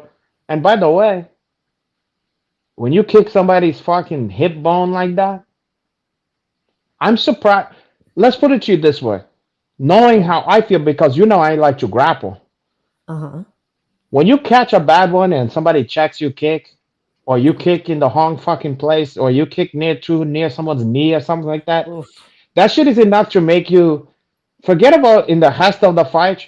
Is to make you never want to do it ever again. You know what I mean? Yeah. It's like as if you was punching and you punch in a bag, and then you just hit a brick fucking cinder block or whatever, and then you go, Oh, caralho. That's possible. You know what I mean? Like, me thinks I'm not gonna be throwing anymore that one. So every time I see people throwing them fucking kicks, especially the ones where it look like they're hitting them with just the feet, I go, how is your feet not just broken now? Right. I'm just so the fact that it don't happen more often shocking to me. Also, Yeah. No, that thing about broken legs and stuff with kicking, I'm shocked that I'm shocked that it don't happen more often. I agree, because with the ferocity It's with crazy. which people throw it and the bone on bone and all that. Yeah, no, I agree with you. And I agree with you that I'm It, surprised it doesn't happen more often. Thank God it doesn't happen more often. And yeah, the no, fact that thank it God used to, because that's my least. If I had a least favorite thing in the sport, it's probably that, you know. it's But you would that. think that it would be like a broken batch in baseball or something because it's just you know, it's too much. Yeah. No, it's too much. So I agree. And I hope that I hope there is nothing shady with that. I really do hope so. But so I want to ask you about a couple things because we can move on to this weekend because there's obviously a lot going on. But I do want to point out the fact that hold on, sorry, I just wanted to pull this up. Where is it? Where is it? Okay, so yeah, so Chidi was correct last week picking Amanda Lemos to beat Marina Rodriguez. I know some people have Oh said they thought the stoppage was a little early. no! Fuck no! Fuck no! She was about to take that girl's fucking head. That her family, that chick's family, better be thankful for that one. The fuck out of here. Of course, the girl's gonna say that, but no fucking way. Did you see how hard she was throwing those like in Mike Tyson? I was fine with the stoppage. Because here's the fucked up thing. People look at her how she looked at the half. Well, she wouldn't be looking at the half like that if he let two, three, four more of those fucking ones happen. She'd You have been understand? crumbled on the floor. She'd be going out on a fucking stretcher. Yeah. And of course, in the moment, I can't blame Rodriguez for being upset because your emotions and all that kind of stuff. But if she look at it back and have the same thought, then I don't know what to say. She Well, didn't to say that me, after the fact. Now, no, and I'm not even sure if it's as much Marina as other people sort of saying it about it, but I thought it was okay. And yes, maybe in that sort of split second instant after the ref waves it off, she's sort of like, well, what the what? But she's a fighter. She's a badass. She's number 3. yeah, She's on a tear. Like she's a scrapper. She's a fighter at heart. She's not going to want to stop. That she's doesn't supposed to mean feel that it way. shouldn't have been stopped. Yeah, she's supposed to feel that way. She want to continue to fight. Right. She was Right. about to get fucking. She was about to get crumpled into like when you snip the things off a marionette. Like I mean, she was about to get turned the fuck off. And that chick Lemos hit extremely fucking hard, Yeah. and she's So vicious. Cheshire Cat liked the Yeah. stoppage. I think so too. I think it Now was I'll be honest for you. I'll be honest to you. Ohad saying it was a good stoppage. Yep. As a fan, as a person who doesn't know Mahina Mhm. personally, I wanted to see a couple more that ones from a selfish standpoint. Yeah. As someone who like to see exciting stuffs happen and see violence or whatever. Mhm. If I was anybody who care about the health and safety of that girl, Exactly. I'd be happy at the stoppage. I wanted to see more, not because I thought she was gonna win, because as sadistic and crazy as it is, we like to see people get knocked out. I don't know why. I don't know why I even like that. Right. So yeah, I was disappointed, not because I was like, give this chick a chance. I was like, whoa, knock her out. You know what I mean? I'm like, Right. but that's so Yeah. she should be fucking happy it got stopped as far as I'm concerned. I forgot. I actually had the footage here when we were talking to Neil. I have the footage of him beating D-Rod here. I could have shown that too. Well, But as friends yeah, of whatever. Jihad Chu, we don't wanna put that. But yeah, no, I agree. I think it was a good stoppage. And so Amanda was number 7 going into that fight. So obviously, everything comes up, and this is where we can get into next week. So That everything girl is is coming up. mean. dude. Lemos is mean. She is mean. Which is pretty awesome. Okay, so obviously this coming weekend. Do you think she would be interested in me? I don't know. No say. You think she have a partner already? I don't know. I'm on the fence. Sometimes I like those like androgynous haircuts. Yeah, And I like and there's something I think when she's not so drawn out. I think when she have a little more baby fat or whatever, there's something, and I could see somebody going, nah, she's not attractive. There's something attractive about the girl. I don't know what it is to me. And if you said that you didn't think so, I wouldn't argue with you. But there's something, I can't put my finger on that one. There's something attractive about the woman. I don't know what it is though. And I like her body. She have nice legs. I was just gonna say she has great legs, and I really like her power as a woman. When I look at Amanda Lemos, I just see a powerful woman, and it's like it's fun to see somebody who's like a badass like that, right? Like it's the same reason I like Andrade or something like that, which brings me to this weekend. So I'm curious for you, Renato, because Carla obviously is the champion. And so she will be defending this weekend. And so a lot of us, we're thinking the woman that won the fight on Saturday in the main event would maybe be next for the winner of this fight of Carla and Zhang Weili, and we'll show Zhang in a second. But Carla has landed a takedown in all six in her last 6 fights. And this is a woman who I think has been really underrated, right? And like underappreciated. And Carla's just been working so hard over the years, and her striking has really evolved. She obviously started out as a wrestler, but not for nothing. When you see a woman like Amanda Lemos and Carla, like you see Amanda just seems so much bigger and more powerful and has that knockout threat. Yeah. Sure. Yeah, and Carla, she's not a physically imposing person. She's dangerous. She's a dangerous person. But she is. But that's what I'm saying. She doesn't look physically imposing, and next thing you know, the Cookie Monster's like beating people that you don't think true. Yeah, I mean, she's one of those people. I mean, there's a lot of fighters like that where you just look at them and you go, "How is that person winning fights?" And then they just fuck up everybody. Well, I mean, let's face it. Benil Dariush don't look like the most intimidating cat on earth, But then he puts you through the fucking hanger. You know what I mean? Yeah, no, you're right. That's a great. Look at who's the ultimate fucking always, and it's somebody we both know. If you didn't know MMA and you saw Ken Flo walking down the street, or you saw him at like, I mean, you'd be like, even if you almost want to pick on him anyway, go ahead, get out of here, nerd, or whatever, Totally. Yeah. Well, here's the thing. So with Zhang Weili, she is obviously a much more physically imposing woman. She's nasty. Yeah, so I had shared on YouTube, and if you're watching this on YouTube, please hit that subscribe button. But shared because I was actually in Shenzhen, China when she won the title, when she beat Jessica Andrade. And that was really cool. And I was sitting there right there for the Of course. It was I was in Shenzhen, China, I mean, no big whoop. I was just in Shenzhen, China. But it was August. It was before the pandemic, and we got to travel, and thankfully we're getting to go back out on the road. So I'm excited. I'm going to Florida later later. Down to Florida, but what? What's that thing that's like the Chinese equivalent of like Lord of the Dance or whatever? And they're always like, see Shangjing or whatever. You know what I mean? Yeah. Oh, Shen Yuan. Isn't it Shen Yuan? I can't remember, but every year I know exactly. Yeah, and I'm always like, amazing. I'm like, but I'm like, miss me with that. Yeah. And then they show the people that they're like the real people doing the comments are like, it was amazing. And it's like Shen Yuan down at the Performing Arts some shit like that. And I'm like, oh god, I won't be Performing Arts Center or at the Long Beach and then the girl I'm next to is like, oh, I want to see it. I'm like, no, we're not going to be seeing that. I actually almost bought tickets because I wanted to see it.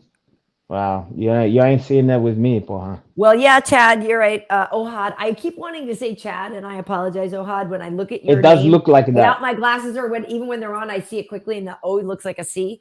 But Ohad Okan, yes, it's not going to. It looked like Chad Okocinco. Chad Ochocinco.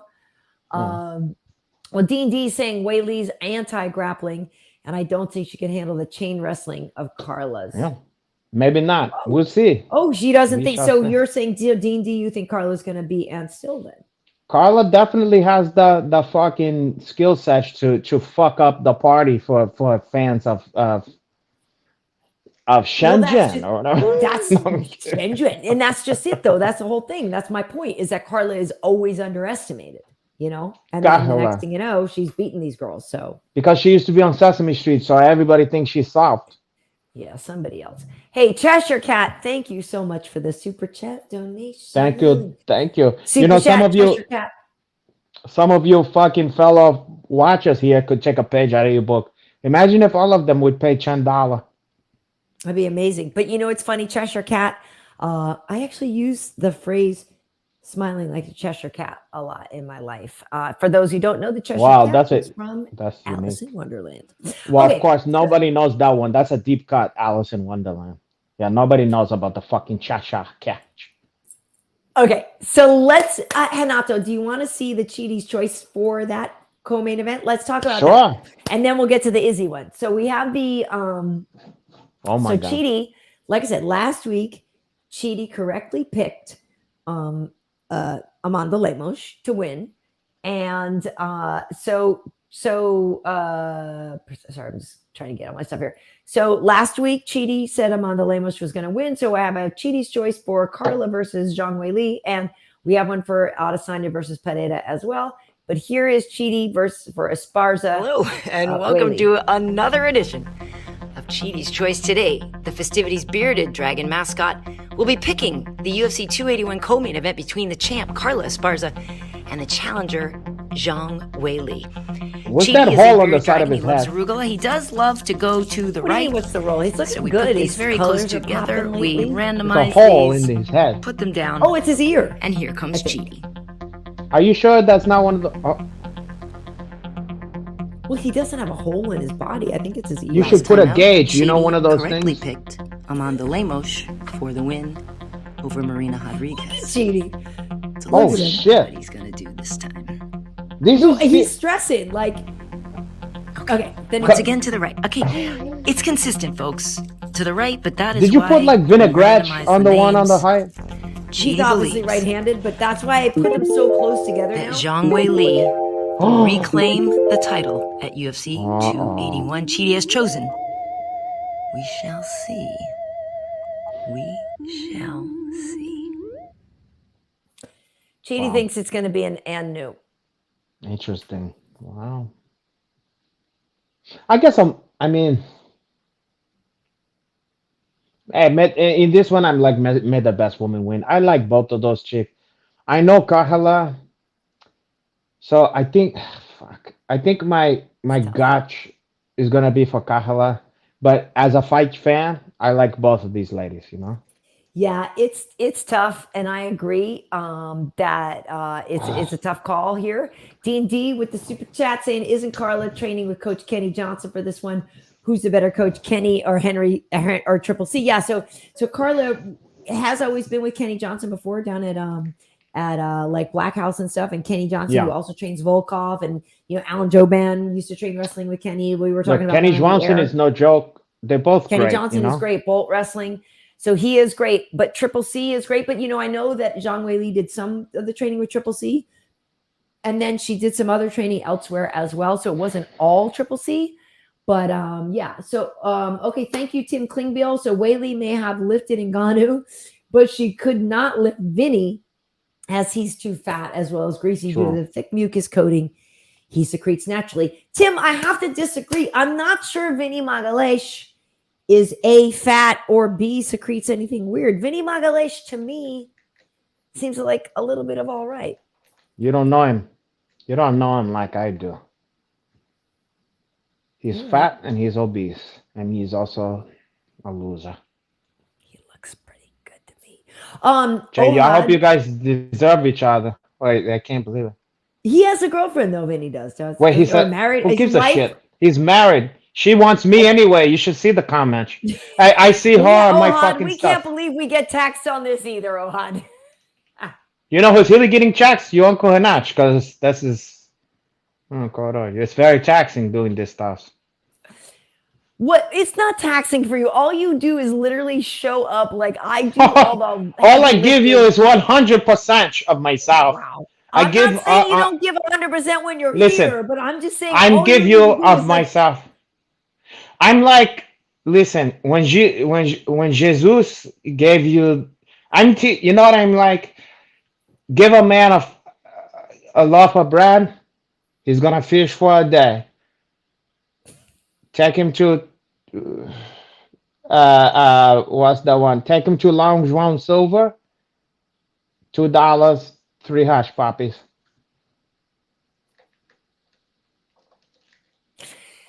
Are there still Long John Silvers? I don't know. Do they I still know. I exist? know. There's a one Long John Silver here going on, but it's Long gonna John cost more Silver. than yeah. Long Long John. John. All I Long think of is John. Fast Times at Ridgemont High, and No, John that's in Captain the, Hook in the fish and outfit, chips. like like That's that's all I think Yeah, of when I think that of guy's the any best. fish and chips restaurant. I think of That him in his whoever they car, found that actor, in the outfit. wherever they found that actor who plays his boss or whatever, where he's like, "Excuse me, where are you going?" And he's like, "Oh well, I'm just gonna do. I took it off." And he goes.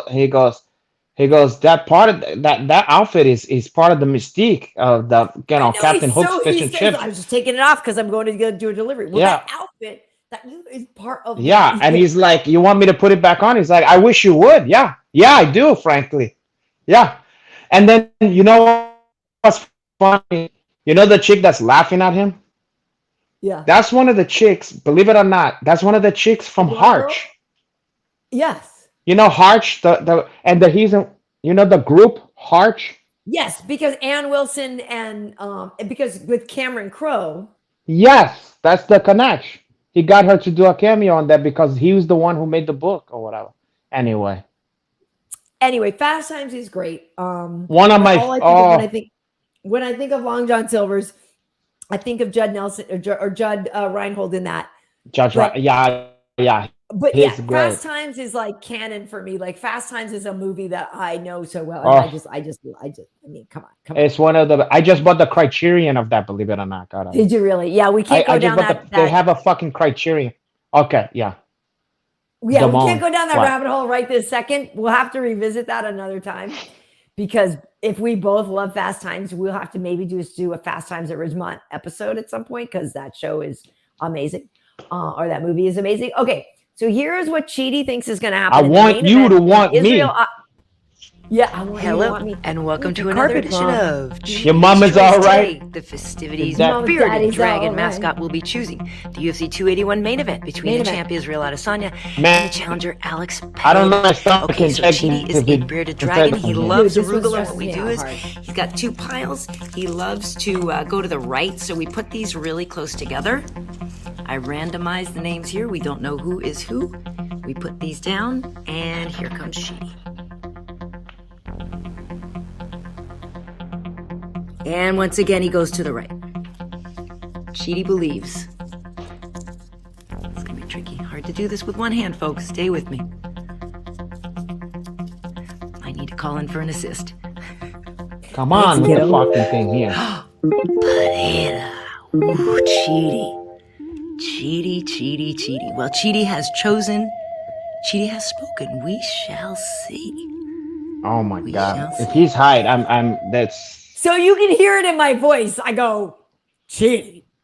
Like, bruh, please be wrong. Tough. I'm not going to lie, folks.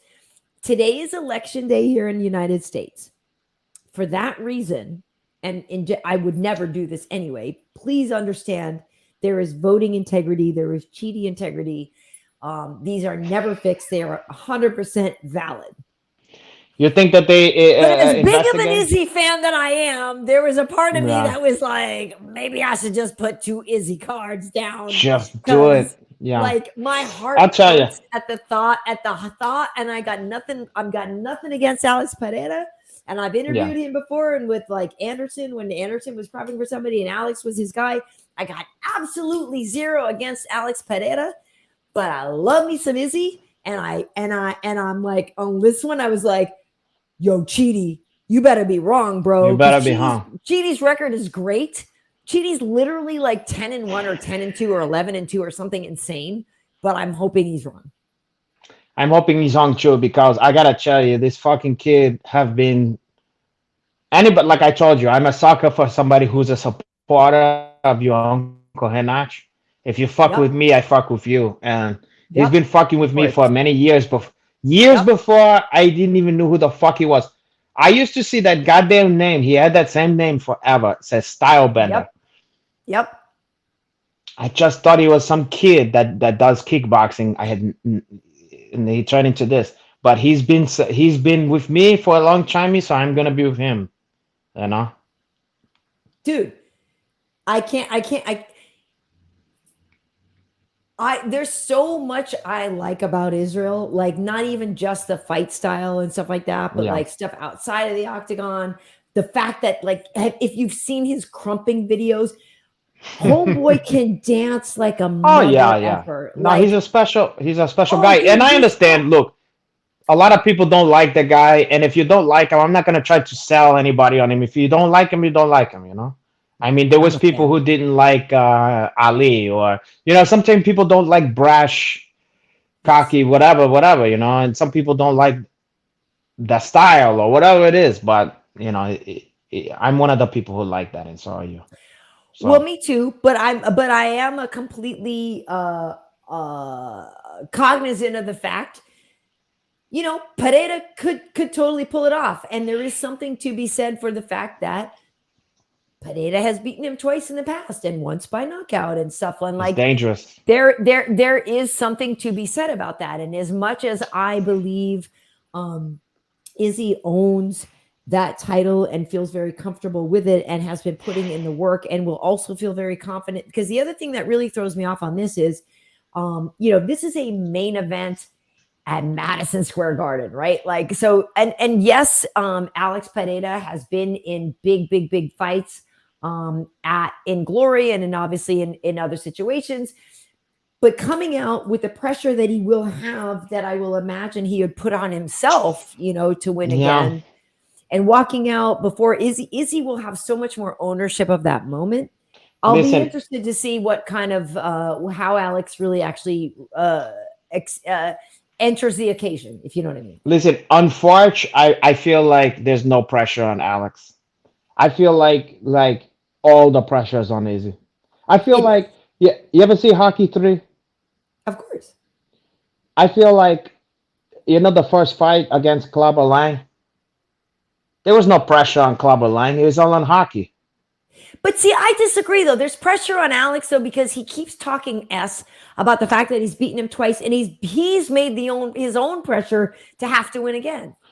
But if you think about it, he's only famous because of Izzy. So it's like, it's not like he built up this.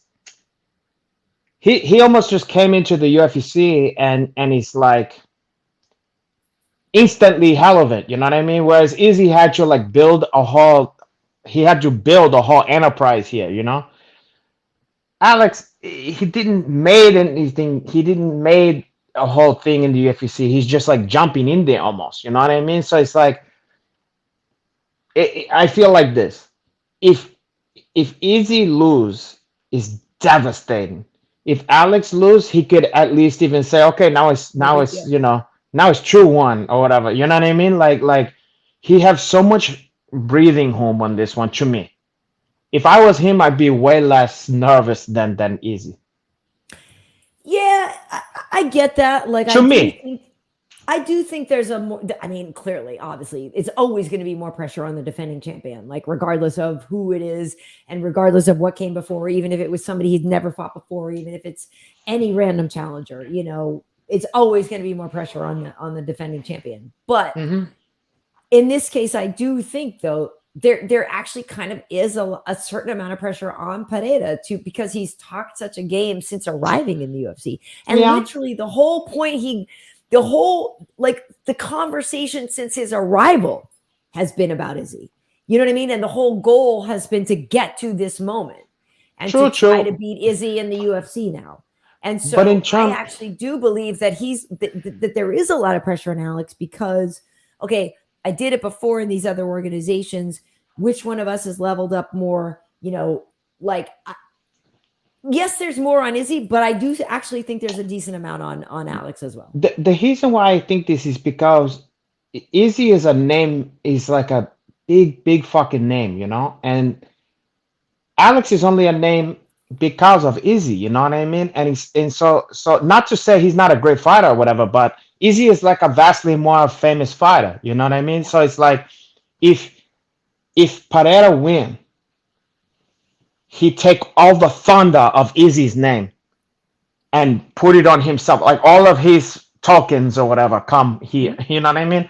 Yeah. If Izzy do it, what does he get? You know what I mean? He gets to exercise personal demons, but it's not like he's now become more of a household name. You understand what I'm saying? So I do because yes, Pereira has done less in the UFC, and it's like the value of beating him is less. It's more just a personal vendetta, not like, oh shit, he just beat Joe, you know, he just beat so and so. You know what I mean? It's not like, you know, it's not. But like, I will say that, but this is my whole thing, and that's the whole thing, right? Like if Izzy beats him now, it's like, yeah, okay, he could big brother him some. Like, okay, son, yeah, sure, you beat me when we could only use a couple of weapons, but now that we can use everything, I owned your ass. True. You know what I mean? But I mean, I feel like we're both right. Like I get this. it. Here's what I feel. If Izzy win, he get to keep his place. Yeah. Where he's at. If Pereira win, he get to way more upside for Pereira.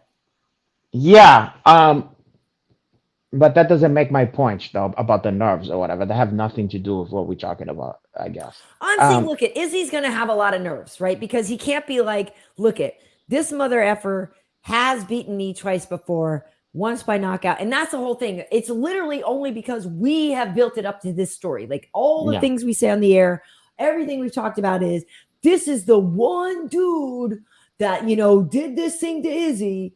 And so, yeah, that's got to be in his brain. Like, I'm not going to lie. And you know, too, in your jiu-jitsu or whatever, and me in my world, like if there's one person who, and obviously I have a different kind of sort of arena of competition, but in my life pursuits or whatever, if there were one woman that I thought bested me at certain things or was better than me, my number one competitor, Haitian Chong is your Haitian Chong.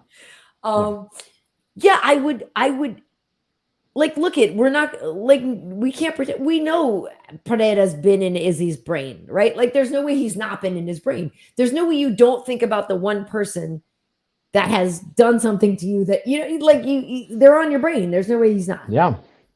I just think, look, he's got a padding of like, he's not only did he beat him once, he beat him twice. So if he has a mulligan, he could lose this one and still be relevant. Like, okay, now it's 2-1. Let's see if he can still talk shit almost. You know what I mean? Like I feel like he's not half as tight about this, you know? So you're saying even if Izzy wins, so what? No, I think it's gonna be great for Izzy or whatever. I'm just saying, in the mind of Pereira, it's not like case closed. Fuck you. Go home. I just shut you out. It's okay. Now you have one win. You know what I'm saying? Like yeah. It's 2-1. He could, even if in his mind he could still be like, the best you could do is be 2-1 with me right now. You know what I mean? So I feel like that makes you loose a little bit, you know? I don't know. It would make me a little looser than Izzy, where it's like, oh, caralho, if this fucking guy beat me, oh, it's just such a bad look, you know? Well, Dean D thinks Chidi got both of them wrong. So Dean D says it's going to be and still in both situations. I don't know, Dean. Maybe. I got to be honest with you. I don't know. I believe Chidi may have gotten the strawweight fight right. I'm a little more hesitant on the middleweight fight. If I'm honest, looking at Zhang Weili and the powerful force that she is, she seems hard to stop. But again, like I said, Carla is like the undeniable underdog. It depends on also which Carla, you know, she can't be the one. Yeah. Yeah, yeah. from Hey, that I one have one shitty more fight. quick question for you, actually, Hinato. Yeah. Do you have a dog in the fight with I'll start with this guy. With Poirier, Poirier and Chandler are fighting. This is such a Yeah. great card. Obviously the co-main event is the strawweights, but right before the strawweights, we get DP versus Michael Chandler. Okay, so now, having said, I'm gonna look. Poirier is my guy. That guy have did favors for me, doing like interview shit when he was in the middle of fucking camp and stuff like that. And have been have just been Team Laranja, so I'm Team Poirier. Having said that, I've hung out with Chandler before. Couldn't have been nicer. His lady was there. She couldn't have been nicer. I like him. I like his style of fighting. I've always been a fan. I don't. Let's put it to you this way. I have two guys I like in the fight. I don't have a villain in this one. Um, if there's like, if I'm leaning one way, I'm gonna say Poirier. And it's nothing against Chandler because I really like him too. And in both of these guys is kind of, when it's all said and done, is gonna have been in some of my most favorite fights of all time. Especially Chandler has been in some of the kind of Arturo Gatti versus Mickey Ward type of fights, with like Alvarez and stuff. Yeah. with Alvarez. I used to keep, until I had to give in my DVH, I used to keep both his fights on there. Like, I would erase every stuff except for that. And I asked the company, I go, I gotta get hit of Alvarez versus. I used to keep that because if someone never knew MMA or whatever, I go, watch this. You know what I'm saying? I think the third one, and like down in Long Beach or whatever. Like, I remember going to Chandler Alvarez fights. Oh, they were awesome. I mean, both of those fights is like, if someone doesn't know MMA, go, here's what it's about here. Check this shit out, And then, as if that wasn't enough, you get the fucking Gaethje fight. I mean, so this guy is, whether you like him or don't like him, which I don't know a lot of people who don't like him. Why wouldn't you like him? No, I'm just saying. Look, I don't know anybody that don't like him, but let's say if you didn't, for whatever reason, nobody could take away the way the guy put his heart and his ass and balls on the line. Yeah, I think that, and I might, it's interesting because this is a tough call. I guess I think I lean Poirier as well. Mm-hmm. But it's funny because, the other day when we were at work, we were talking and I was like, I think Dustin, great, he might be physically bigger and he's got great boxing and blah, blah, blah, blah, blah. And I was like, but, I'm a little concerned with the wars he's been in and the damage he's taken. And then my producer was like, fights. And I was like, oh yeah. You know what I mean? And so forget who he's fighting. That might actually be a level playing field in terms of, damage and whatever. Listen, I just love that this is a fight. This is just a fan-friendly fight. And literally, like you just said, may the best man win. Yeah. Because there's all upside on this fight. Yeah. I mean, yeah, I'm a fan of both the guys, so I don't know. I just I don't want nobody to get really seriously hurt or whatever. I just want to see a great fight, I'm leaning toward Poirier, but look, we'll see what happens. Yeah. All right. Well, Gesh Slim 2008 says Chandler got KO'd by a 145er, so Dustin's gonna smash him. Fair enough, The thing about I've learned, Hinato, after working in the fight business for a long time, is you never effing know. Yeah, and let me tell you something, Chandler. Everything that we say about Lemos goes tenfold for Chandler. He throws those Mike Tyson fucking. I mean, he hit very hard, and sometimes it's hard fighting those short motherfuckers who throw those hard and who can hustle and throw those bolos like that. I mean, ask George St. Pierre about that when Yeah. Matt Serra put one of those on the back of his fucking head and he was doing the funky chican. He was doing the poulet or The funky the, funky frango, funky yeah, frango. you know what I mean. So Yeah, it can happen, you know. So you never be it can too happen. certain. Regardless, that's 281 this Saturday. You know, yeah, it's gonna be exciting. So Chidi has picked Pereira and Weili Zhang. We'll see if he gets it right. But literally, like I said, I gotta look at his stats, but he's crushing it. I think Chidi's stats are 10-2, maybe. If not, it's 10-3. But because the only ones I can remember him getting wrong are he picked Dominic Cruz against Cheeto. He picked I think he picked Gamrot against somebody but like yeah, like it's rare that Chidi misses. So Well, I'm gonna have the commission to investigate him next. I know part of me is like, well, maybe I should put some money down, but I don't want to do that. I've never bet on fights, and Give it to your uncle Hinato. I'll hold on to it for you. I'll keep it safe. Yeah, the UFC, they put the thing out that the fighters can't bet, but I've never bet, and I just don't because I guess I don't know. Maybe I should because I get some decent inside information, but. Well, you heard it here. Make some money. It might be. You heard it here. Securities commission. No. I know. I'm saying it out loud, so maybe me saying it out loud means I'm never actually going to do it. Okay, so Hinato, I am curious on a couple of other things that we were going to get to tonight. We might not have Chimey. Oh, okay. No, we're going to get to it now. I'm going to wait. Let me just take this out because I want to make sure that, okay. What's your beef, homie?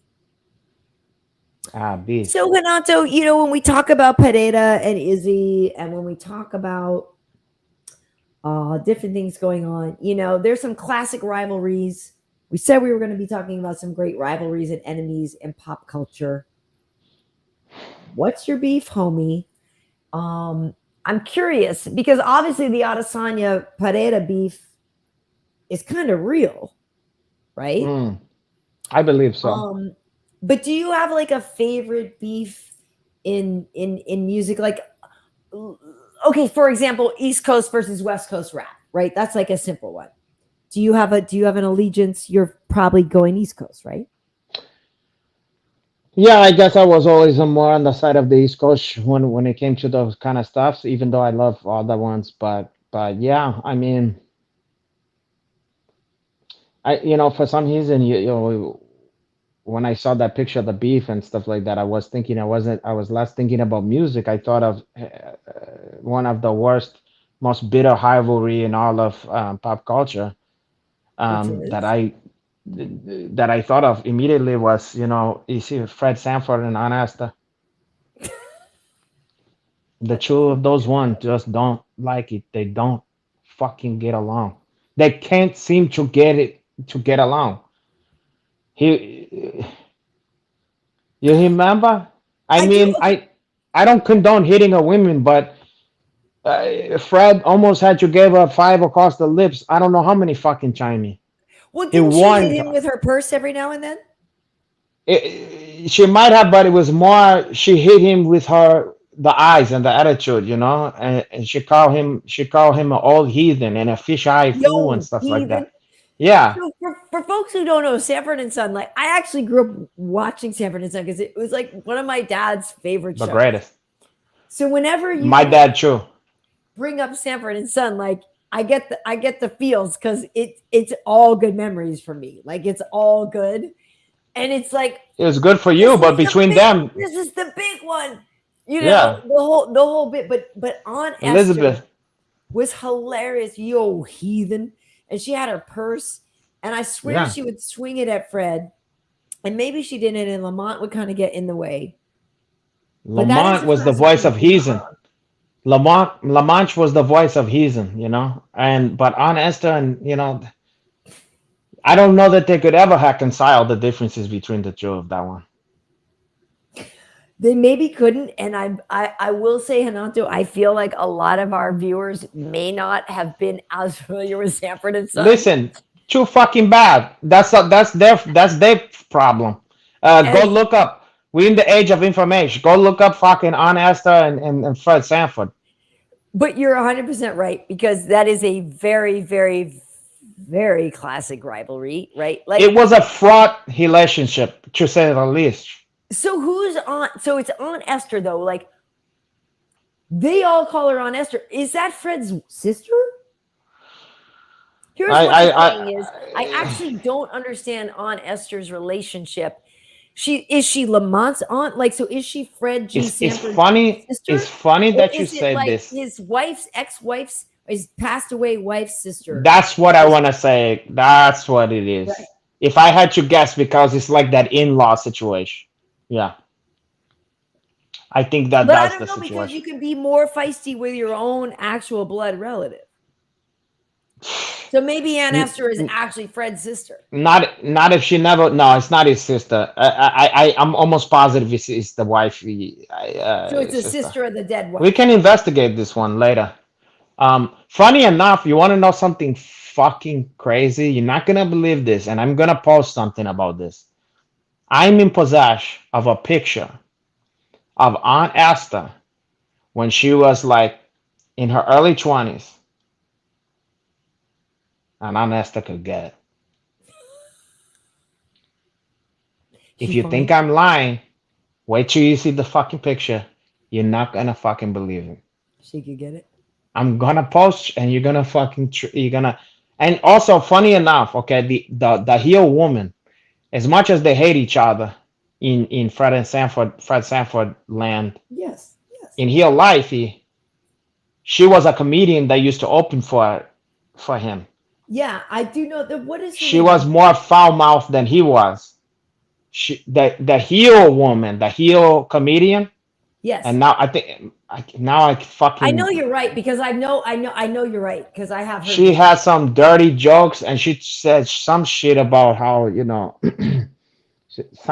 there was one routine where it's like, if you got some good pussy, sell it. If you got blah blah blah, sell it. And she's like, if you pussy old and dried up, pour some motherfucking grape juice on that motherfucker and sell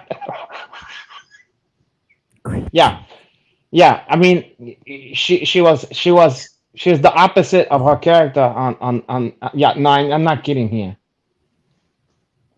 Yeah. But sidebar. What is black people's obsession with grape juice? I don't know. Neither do I. It's a great question. It's honestly a great question. Listen, I'm not even trying to be facetious. Like, I legit don't know. Tim, Tim, I think you might be wrong on this one, though. Wait, let me go. We've got a super chat here, and I'm trying to click on it. I knew that Fred Sanford liked to drink Hippo, which is made from grapes. Ripple, yes, he did drink Ripple. Wait. Okay, wait. I'm trying to click on this. Okay, wait. No, we already did that one. Okay. Oh, fuck. We're talking about some. I'm sorry. I just want to make sure I'm doing all the super chats right, and I thought there was a new one here that I missed. So, yeah, there it is. Okay, I don't want to. That could be the name of the podcast. Super chat. Tim says, KB trying to get her meat hooks into you, Uncle Hanach. Be careful, my cinnamon brother. She is a succubus. No. Well, once again, you're reiterating the truth. I don't fish off the company pier. I don't do that. And Hinato and I are friends. He's a man whore. I'm not trying to get emphasis on man. How many girls you see him these days, Hinato? 7,000 of that one. You got a girl for every night of the week? No, I can't. I don't have enough energy for that shit. I spice them up. Mine is like the not Wheel of Fortune, but like when you have Bob Barker or whatever. You're doing those games. So you pick a different girl based on Yeah. yeah. Under Okay. my feet. Just like I pick a restaurant. I'm not gonna go get chai food every fucking 7 days a week, porra. Okay, that makes it. That makes it. Okay. And you So know I what? want Cooking at home is like jerking off. You know what I mean? Like I sometimes you just do it at home or whatever, and then sometimes you go, I feel like chai food, or I feel like ordering in or ordering out, or doing whatever. But then cooking at home is like, I guess I'm just gonna cook for myself, whatever. okay, I'm not sure how this analogy. Yeah, I don't know. I was gonna say because I literally like. Okay, yeah, this is amazing. I always treat it out like the one thing I'm single. I've spoken about that before. I got to be honest with you, Hinato. One of the things that's kind of sad about being single is that I actually really like to cook. But I Nothing wrong with rarely that. do. I rarely do it now because a lot of the time it's just me, right? So Shit, that don't stops me. every other week I get the kiddo, and so sometimes I'm cooking for her and me. But yeah, I just cook a lot less than I used to, and I actually really used to like. It's funny because it used to like be a thing that I had to do. So sometimes Yeah. you resent it because you're like, oh, I got it, like somehow I've been put in this role to have to do it. But I actually do like to cook. But it's a funny thing now that I don't have anybody to cook for. It actually kind of bums me out a little bit. Listen, I go into phases. Sometimes I like to cook, sometimes I don't. And then it depends, you know what I mean? Like just like heating books. Like sometimes I get into a thing where I like to heat, and then sometimes I'm like, I don't feel like heating. You know what I mean? And I think it's it goes in stages. It's not all one thing, one stuff. Yeah, Um, I guess I'm thinking about it more this time of year because Thanksgiving's like my favorite holiday, and I used to really, really like throwing down for Thanksgiving and having a bunch of people over and like well, those days is over. they are over. So I don't even know. Like right now, this year I don't have the kids, so like I'm gonna be solo on Thanksgiving. Then maybe I'll Go to go. fly to Haiti. Fly to Port-au-Prince and do Haitian No, I Thanksgiving thought over about there. that. So I thought about going somewhere on a trip. So I might go somewhere on a trip, or I thought about maybe I'll see if different friends of mine are going to be here in town and they need somewhere to go. What are you doing for Thanksgiving? I'm going to see my. I'm gonna go to my mommy and to the grandma. Yeah, Oh, well, that's sweet. That's sweet. yeah. Okay, so Well, you're we gonna were have a okay. great time too, though, because you're gonna be in Haiti, and the guy who used to do the Seven Up commercials and stuff gonna knock the dust off their pussy. You remember the guy who is The in Sprite commercial, and because he's in Boomerang too. yeah, He's in the movie he's the one Boomerang who with goes Eddie Murphy and Halle he Berry. goes steal for China, marvelous, steal for China. Yeah, that he's What also is his in name?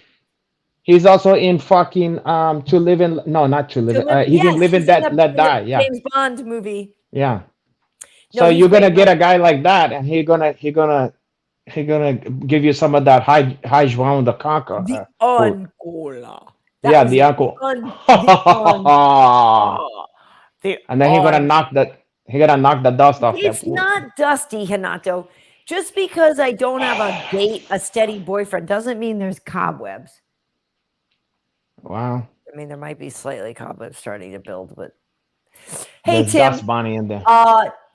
I know there are dust, but I need to get a. Never mind. I'm just going to digress to something. Yes, that is a for Can you $14.99. confirm that your father, who may or may not have been hanging around with some fat black type characters, was in fact Joey Diaz's karate instructor? Was that your father?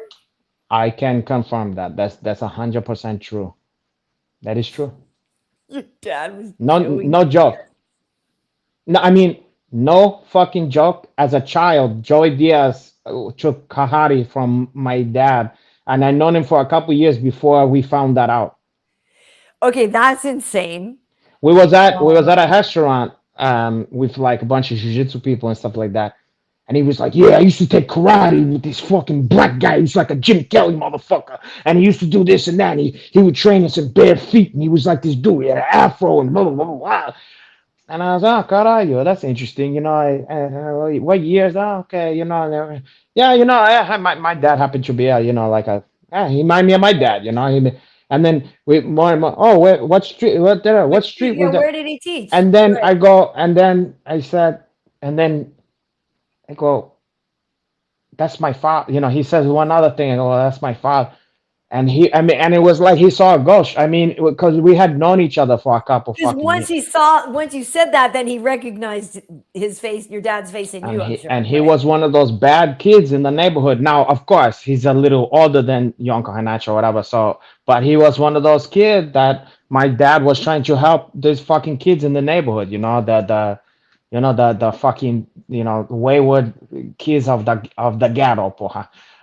And so and he was no nonsense because he was a Maheen, and he was a street fighting man, the U.S. Maheen, and so he was he whipped these fucking kids into shape. But then he was also a guy who was into other stuff, so he knew a lot of the street peoples too. He knew a lot of the fast black stripes and those kind of guys or whatever.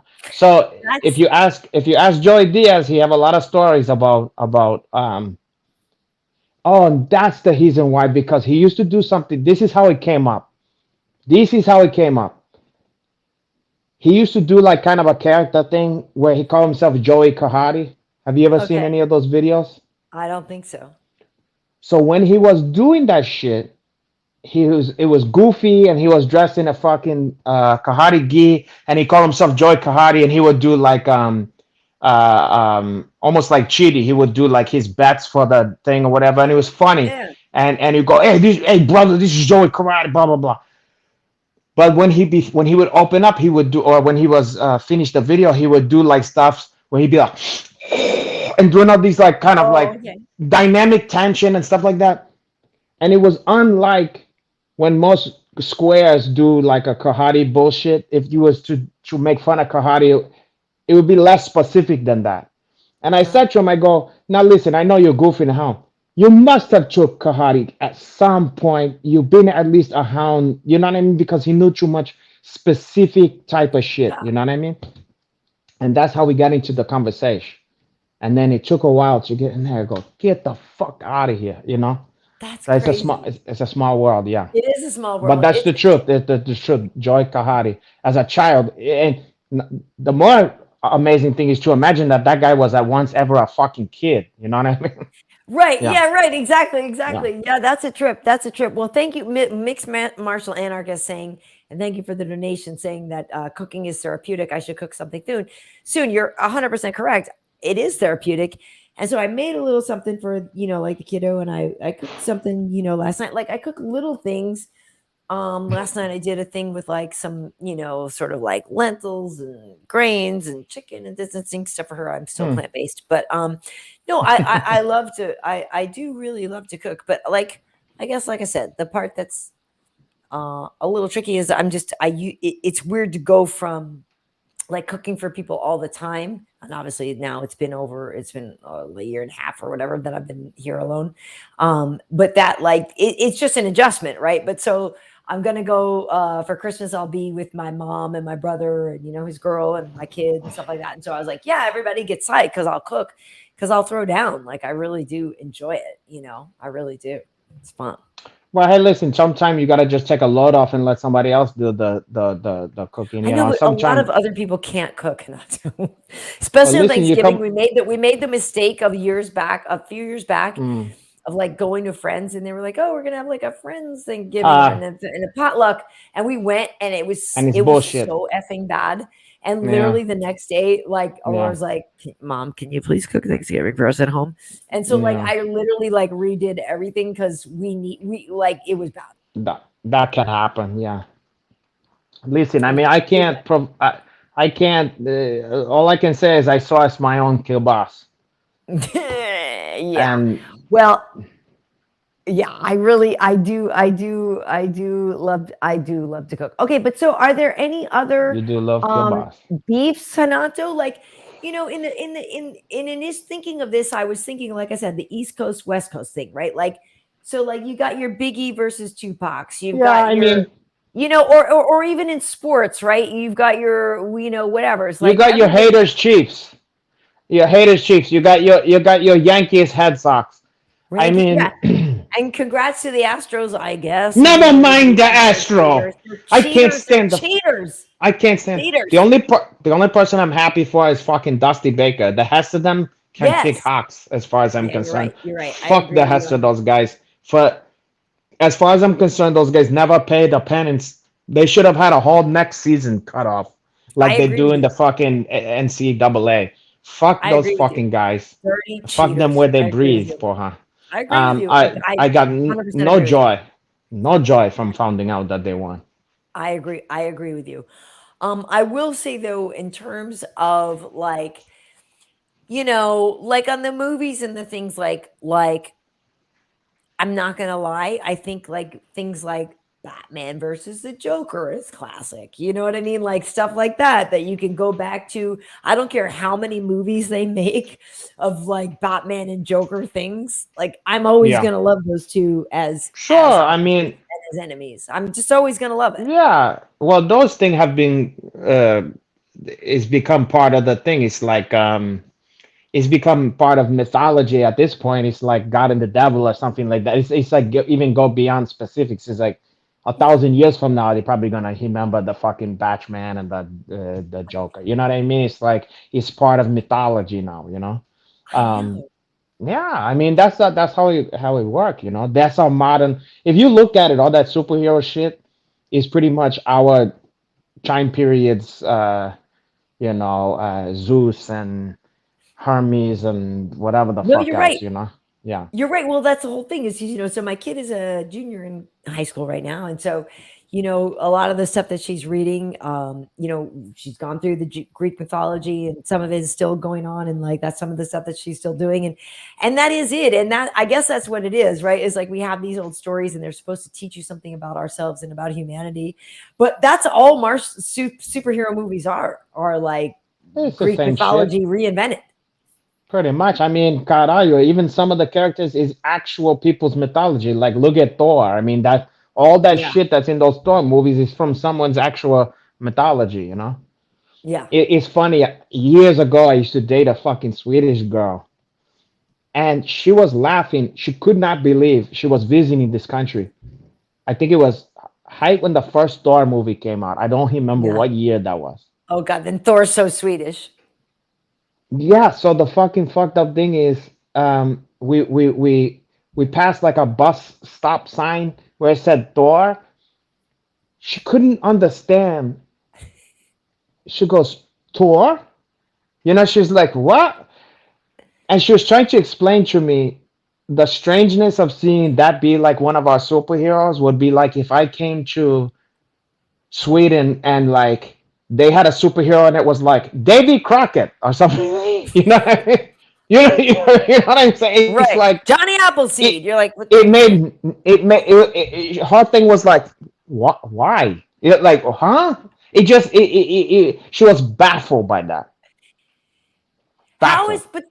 but Thor like sounds cool. We've always thought of Thor as a badass. Absolutely, but they don't. She didn't. We know that.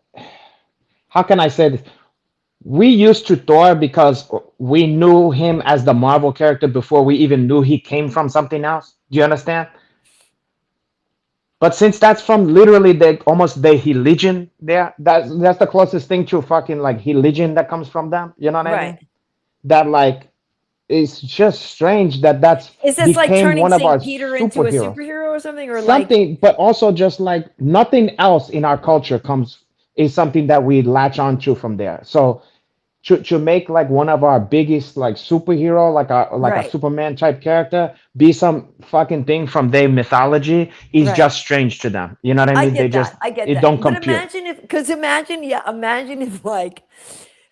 if you turned The Last Supper into an action movie, right? Like imagine if you Yeah. turned, you know what I mean? Like Jesus, It would be Saint like if Peter, and all Moses- the apostles and all these guys Yeah, into Moses- like action heroes. And like if you made The Last Supper an Expendables movie, you know what I mean? Exact. It's that kind of thing and you just happen to find that out when you visit some country. Like, why are you guys into our shit like that?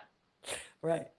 But it was specifically because I guess that stuff goes to a lot of different countries So I try to think of what's like American mythology. So it's like, like you say, Johnny Appleseed or Paul Bunyan or fucking, yeah, Paul Bunyan, and he have an axe. Right, and Babe, the blue ox. Yeah, Babe. And they're like, no, but here's what's funny too. You always find out these weird things. I don't know how it came up, but somehow I was trying to communicate Popeye to her. I go, Popeye. And I was like, you never heard of Popeye? He have the skinny girlfriend and he's have this and Popeye.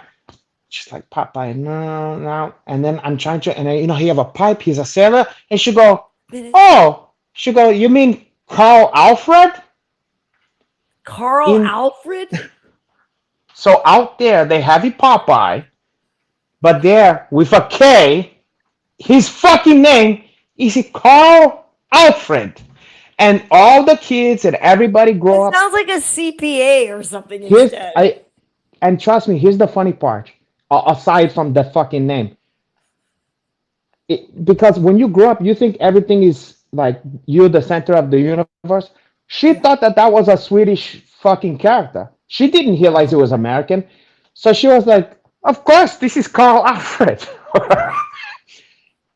And I had to prove to her, no, it's a fucking American character and his name is fucking Popeye. And her mind was blown by that. Tell me again, Popeye's name is Fred Albert? It's Carl with a K. Carl? And then Alfred. Don't ask me why. And how the fuck did they think that was gonna appeal to kids more? They're like, no, Popeye. They don't know. They don't know from Popeye. What did they call Bluto? Like what the hell? We can research that. But I was shocked. I go, Carl. I say, excuse me, Carl. Say what? And she goes, well, why you guys call Popeye? That don't make no sense. And he's Carl Alfred. You silly, I'm like, wait a second here. Carl Alfred is like the name of a philosopher that came up. I'm telling you, Alfred is not a cartoon hero. I'm telling you. On a similar note, I remember I hung out with this girl in Cuba years ago, okay? And we had a little romance out there. You went to Cuba? Yeah, many years ago. Even before it was okay to go there. Like I was gonna say, how did you go? Where did you go from? We went to Jamaica or whatever. That's what I was gonna say, because my mom and I almost went from Jamaica to Cuba one time because we did that, and we took one of them fucking planes that felt like it was stuck together with tape and bubble gum. That's why we didn't go. Okay, it was an old Haitian plane. Do I have to flap my wings as well? Listen, I've never felt more like the plane was gonna went down. Okay, and the thing felt like it was falling apart. For here was kind of like, this is how it goes. This is it. And funny stuff here. This is fucking crazy because it was one of those old Soviet planes that's from a different era because they had a lot of stuff from like the Russian stuff or whatever. Yeah. I'll never forget this. Usually they come and give you a cocktail. You have the drink cart or whatever. There was just this one Cuban lady, and she had just like a bottle of rum, and you just like go like that, and she like walk by and just like top off your fucking thing like that. I was gonna say, was that and life insurance policies? It was different, and I had a hell of a time in Cuba. And take I had a hell of a time in Cuba. It was great though. But anyway, this chick we was trying again. It was a language barrier because my Spanish is not the greatest, and her Portuguese was non-existent, and her English was even worse. So we was trying to communicate somehow choppy, fucked up about Arnold Schwarzenegger. Okay. Now you figure you can do this with like names of movies, fictionalized characters like fucking Popeye. I would never dream that you're gonna have a different fucking name. Okay, so I'm like, Arnold Schwarzenegger, he's and then she go, oh, Arnold Shabanarse. So in Cuba, they call him something else. They call him Arnaldo Shabanarse. Don't ask me for her. Arnold Shabanarse. Shabarank. Yeah, Arnold Shabba. Yeah, Shabanarse. Maxi Priest and Shabba. But you know how they do Shabba, Shabba, Shabba. Shabba, Maxi Shabba. Pristan Shabba. I like. There's a song that Shabba does with KHS1. Oh, and it Okay, is one of you're my gonna favorite. you're gonna What? laugh at me, but I was actually, Oh, here we backstage. fucking go. You know, I interviewed Shabba at I did. Hedonism 1991. So I was at a reggae show that Ziggy was playing, and I believe it was Shabba opening for Ziggy because I met Ziggy. Did you get after. Shabba's number? No, but this is 100% true story. I swear to God. I believe it, So but I'm let's standing say there backstage, and this guy walks up to me, and he's like, Shabba requests a picture with you. no. I was like, Please, just do me a favor. Please tell me you okay. fucking have the Shabba. Please tell me I you got the don't picture have with it. Shabba. I wish I had it. I don't have the picture. Like somebody else took it. But Can we locate literally walked Shabba? over to me, and he was like, Shabba Ranks requests a picture with you. And and I was like, okay, I'm taking a How did picture you resist Shabba? I can't resist Shabba. So I remember that, and I remember meeting Ziggy and stuff like that. But yeah, I don't have the picture. And now, mind you, I'm more I excited. do have a lot of great pictures of me and famous, rock stars or whatever that I've met over the years. But yeah, this is before, I didn't have Yeah, a he cell couldn't phone. just tag you. I didn't take the picture. Yeah, Yeah. I didn't take it. He couldn't tag you in the Polaroid or whatever. Right, couldn't tag me in the cave drawing. Shabba. So Yeah. Shabba. Shabba. So, but somewhere Shabba. there's a picture of me and Shabba Ranks somewhere. Can you imagine if he still have it in his prominent in his shit? And then he's like, that's me and Karyn Bryant. Well, I have been on the Shabba. Gleaner in Jamaica. I've been in the Daily Gleaner, the Jamaican newspaper. And Aljo and I were actually talking about this and stuff like that. That we need to get there.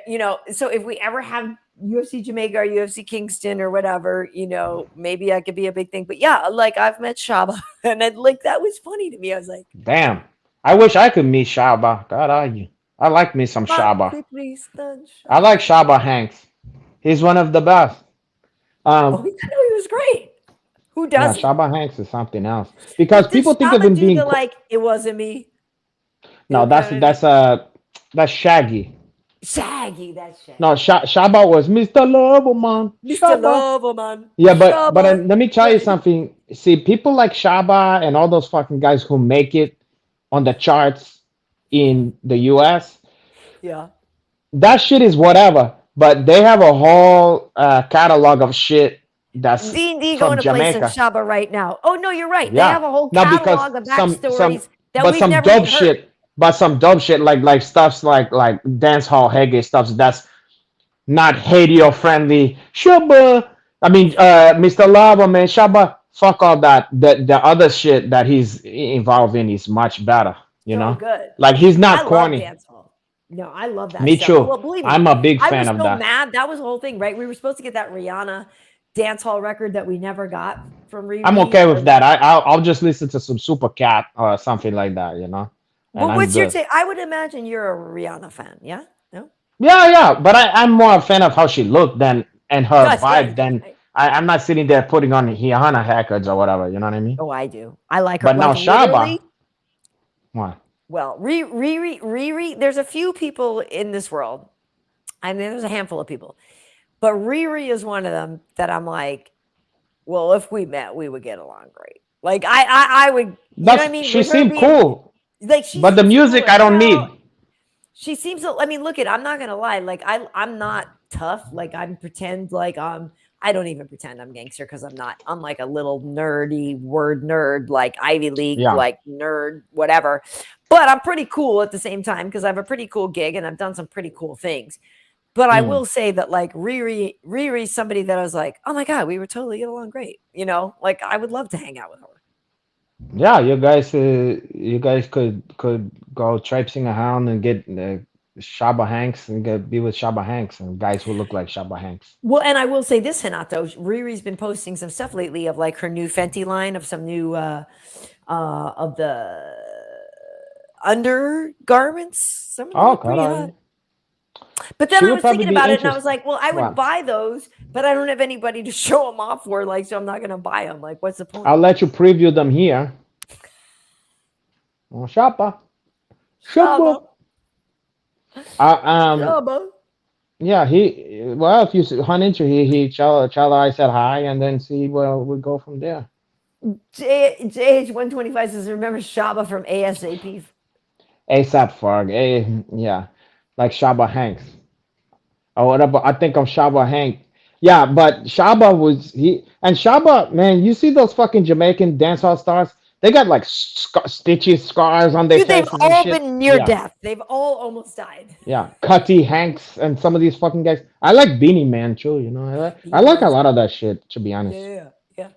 Oh, well, I think that's why I wanted that Riri Sizzla. dancehall record, because dancehall is so fun, and like her take on it would have been. I Cool. absolutely love dancehall, but Yeah. I'm afraid that now it would be too much if they put like the fucking what's the fucking Auto-tune the and all that. reverb shit, and it'd be like Yeah. yeah, baby Shabba, yeah. It might not be as authentic and yummy, but you're right. Like, I get so sick of that. I want to hear that old school fucking dancehall shit. You know, I don't want to hear people.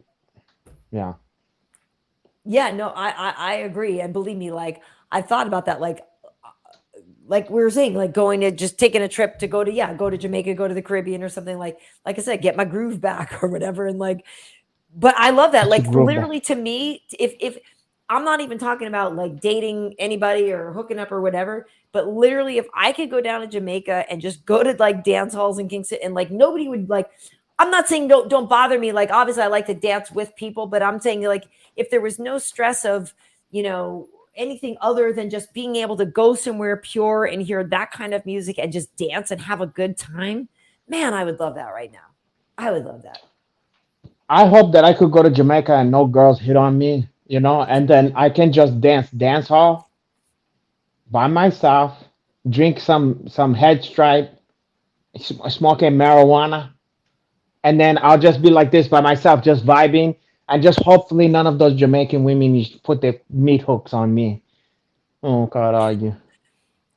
That would be my dream. Oh, to go to Jamaica and not get laid. Don't get better than that. Just the cuisine, the scenery. Oh, no. God forbid some pussy was to fall into my lap. Not that. Anywhere where I can be just unencumbered by strange pussy.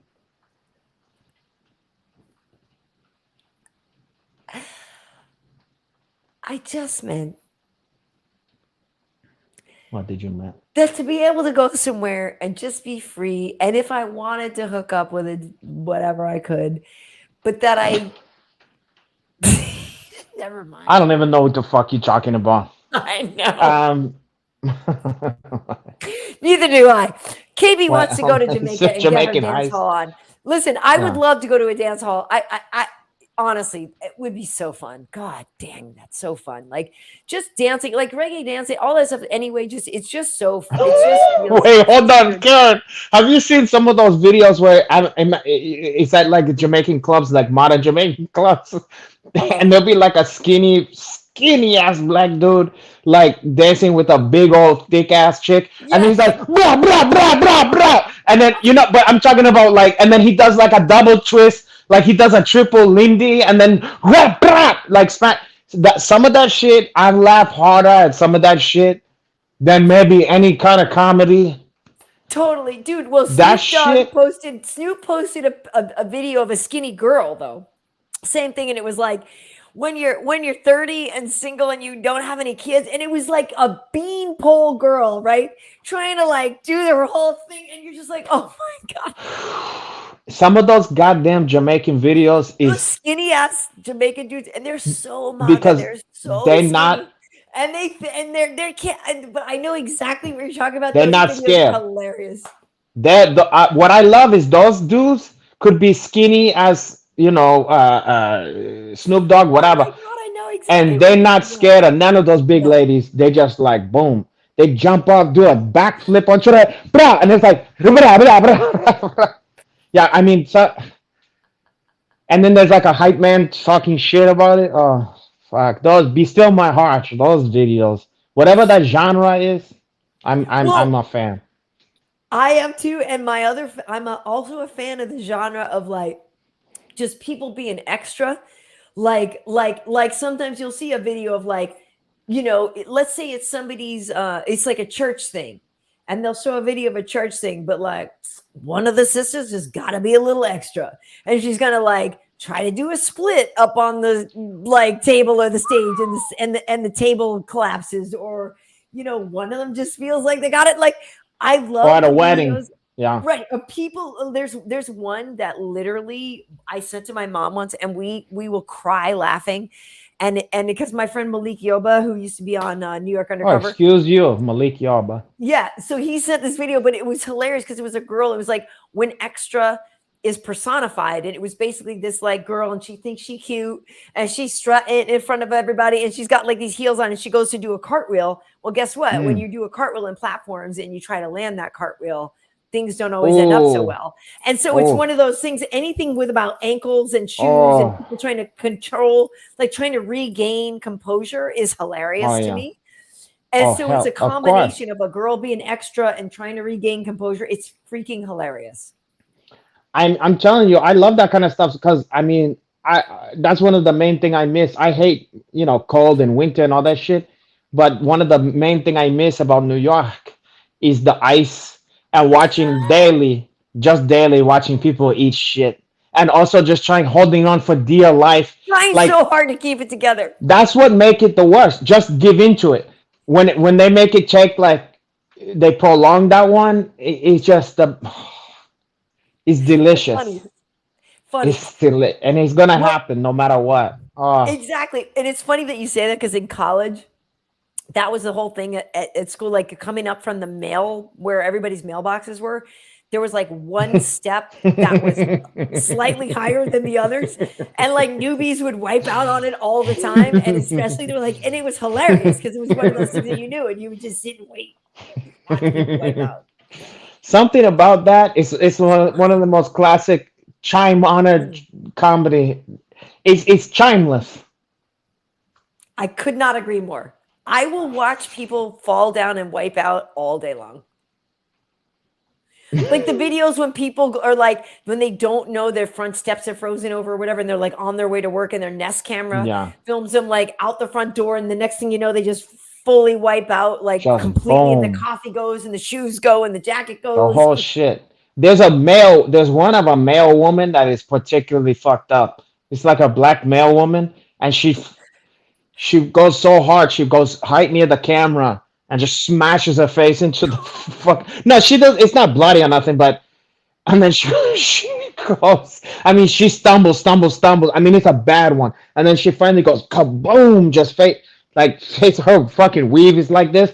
And then she goes like this. She goes, oh damn! Like she says, damn about. And there's no one in the house. She's like, damn! And there's no one for miles. And just for some reason, that damn on there, it kills you because you understand how she feels. You know what I mean? Like she goes, damn. Like God damn. She recognizes it how bad it is. Yeah, like oh.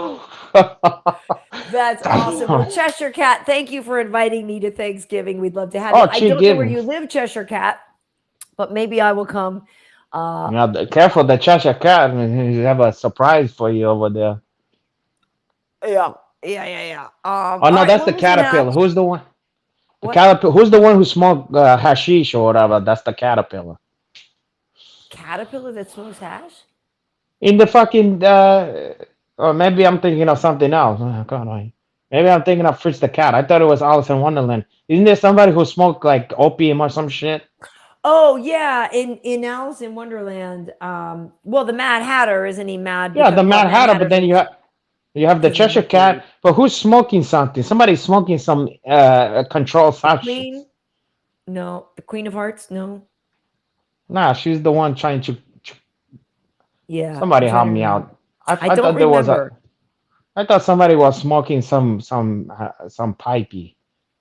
You might be right. I'm just not remembering it. but I'm not saying you're wrong because you might be right. That sounds vaguely familiar. I don't know. All right. Well, listen, Hinato, we've been on for a few hours now. Yeah. I will say yeah. this show goes by very quickly. I'm actually always surprised at how quick, because I'm not even going to lie here. I'm being completely honest. I used to remember thinking like, how the heck is Rogan's show, that long? Oh, yeah.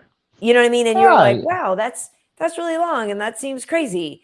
And then you live in it and you're like, that's not crazy at all. That's just like us hanging out at the bar. Like it's the same amount, you know what I mean? I feel like when we do this podcast, I feel like it's almost equivalent if like you and I met at a bar and we were just like, hey, let's just catch up this, what are you doing Tuesday? Let's just like hang out and talk about some BS and shoot the crap. Like, and then I realize every time I look up, I'm like, oh my gosh, yeah, we've actually been on for a while.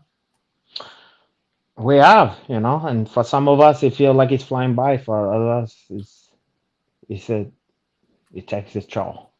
Really? But, Question for Hinato. I'm just playing with you. No, it wasn't. It didn't feel like it took that long. It felt like 2.5 hours instead of 3, Karyn. Instead of 3. It felt like 2 hours and 55 minutes. Did you vote today, Hinato? Yeah, I voted for Hick James. A gentleman never child who they voted for. I didn't ask who you voted for. Did you? Yeah, I did. Well, I can't. I mean, I voted in spirit because I can't because I had to be a citizen. Okay. I have to be born in this country. So I can't be president never. Oh, gosh. You know what's funny? Some people have sent me where they've hidden in me on the hide-ins and stuff like that. Okay. Yes, I would write you. Listen, Shiger Tark, thank you. Yes, like the video, fellow fisters. And I know we were last week talking about like what our bottom bitches should be called. The folks here who've been here forever. Fisters is pretty funny. That is pretty funny. But yeah, if you are watching this, please do subscribe. And so this is episode 59, Hinato. It's so funny because like 59 is a lot. Like that's a lot. It's nothing to like. That's you. That's finally it's the same age it came as you.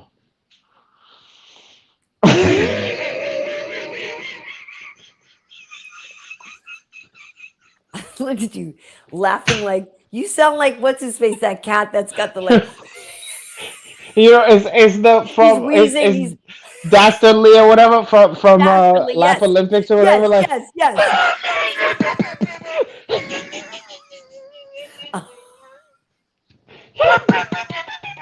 I think also didn't is that from Abbott and Costello? Didn't Costello or Abbott? Wait, which one is which? The fat one? When he would see the fucking mommy or whatever, go. You're right. Curly. Yeah. Abbott and Costello. Now I can't even remember who's the fat one. I'm saying Curly like it's the Three Stooges. Well, it's the same wheelhouse. But black and white. I'm thinking of black and white comedy. I know who it was. It was Dastardly, wasn't it? Something it was in Dastardly, the cartoon. yes, Dastardly. The dog, Dastardly from Rocky and Bullwinkle, right? No, it wasn't from Hockey and Bullwinkle, but I know why you feel that way. It was something they used to have. It was okay, so it was like a cartoon that had all the Hanna-Barbera character. It was called Laugh Olympics, and it was basically like Cannonball. It was like Cannonball Han. And so there was always driving in a haste, and it was like antics and like trying to fuck up the other guys. And they'd be like, "Yeah, I'll do that." What was his name? Dick Dastardly or something? I know exactly. Muttley. I think it was Dastardly, Dick Dastardly or something. And then the fucking mutt was Muttley, and he goes. Omega's also talking about Magilla Gorilla, which is great. Magilla Gorilla was in there. Yeah, PJ Pete Brown is saying, it was Muttley. Yeah, Muttley. Yep. Yeah. Fuck. Remember those cartoons? That was good stuff. Nothing is more influential. Yeah, Muttley, yeah. But what was his fucking master's name? Was it Dastardly? I want to say there was a Dastardly somebody. Something Dastardly. Was it Dick Dastardly or am I making that up? Dick Dastardly or Dash Dastardly or like, yeah.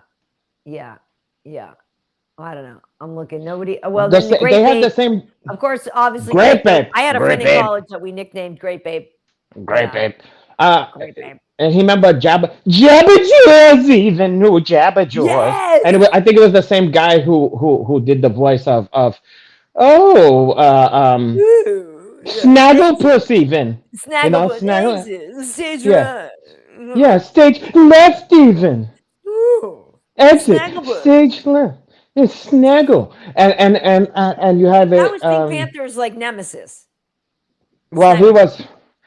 To be fair, you know, when you look at it now, you realize what they was trying to do. When you look at it now, it's so clear. It was like a Charles Nelson Harley.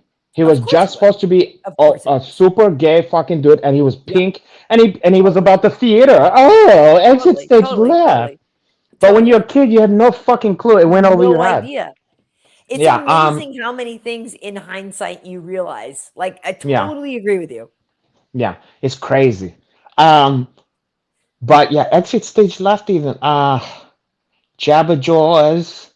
Jabba Jaws. Jabba Jaw was the shark. Yeah, that was Jabba Jaw the shark. Yeah, Jabba Jaws.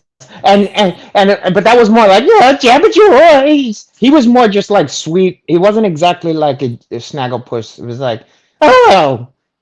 Wait, and then there was, I think Jabba Jaws was kind of like Scooby-Doo. I think he was a bunch of teenagers and shit get into fucking high. They find their way into different adventures and mysteries and bullshit like that. Well, we've gotten in here before, and I know we need to wrap it up, but we've gotten in here before about like how much I love Pinky and the Brain and stuff like that. Like, and I feel like a lot of that was kind of the Animaniacs and stuff like that. I feel like Pinky and the Brain, while they may not have been cut from exactly the same cloth, it was like a lot of the sort of. Well, it's the DNA, you know, that's the next evolution of that stuff, you know. Yeah. But I was a big, all them fucking cartoons have had the biggest influence, all that Bugs Bunny shit, all that stuff. I mean, right? I had the hours and hours of that shit that I watched. I say there, boy. I say there, boy. He them long haired books. Now, boy, get to the chicken hog. Oh, I love. You are a chicken. I am a chicken hawk. And you are a chicken. Now, boy, you reading them long haired books. I say there, boy. I say now. Oh my God. There was one time when they had like a crooner chicken that had all the hens like swooning. He remember he was supposed to be like Frank Sinatra or whatever. Yes. And he was pissed off about that.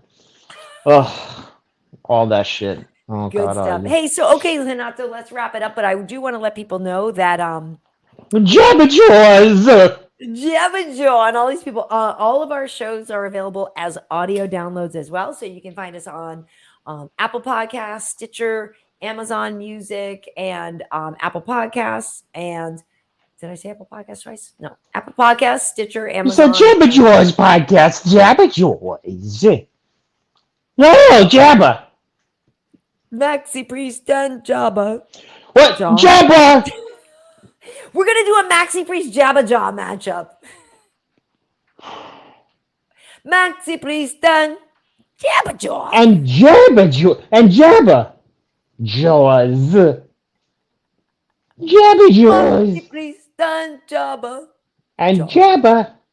Jabber. Yeah, them fucking cartoon. Be still my heart. So good. So good. Well, I'm not going to lie.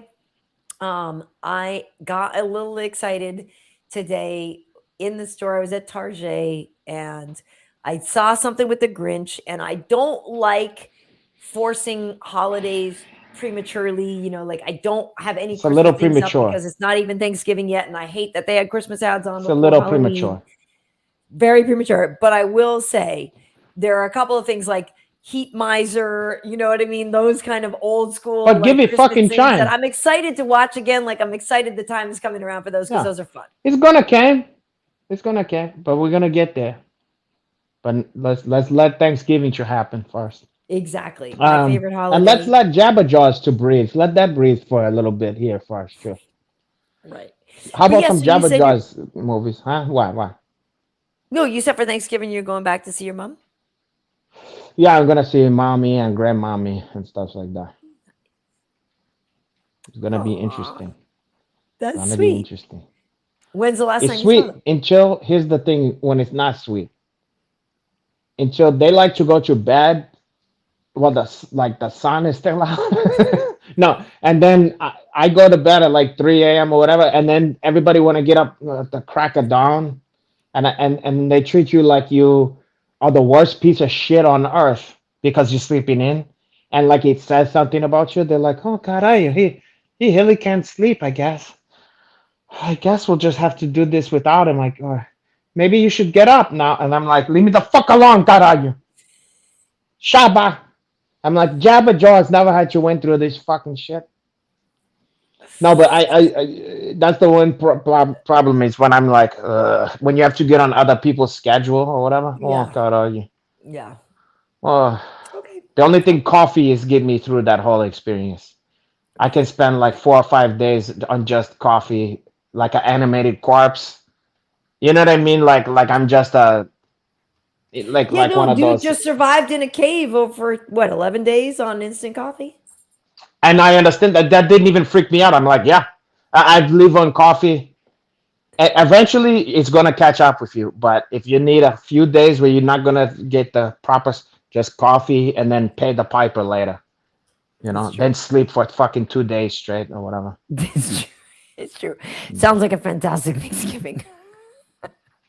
It is what it is. No, it's gonna be fantastic. Just getting up early is not the best.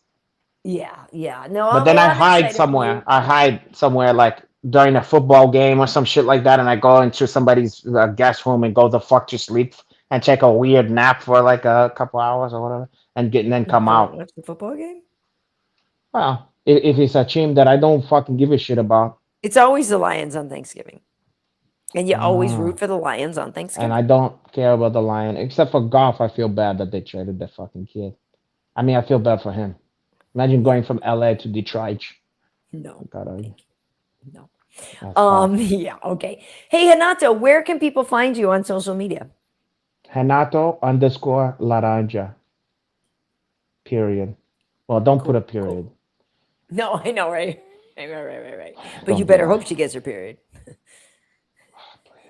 But after, not during.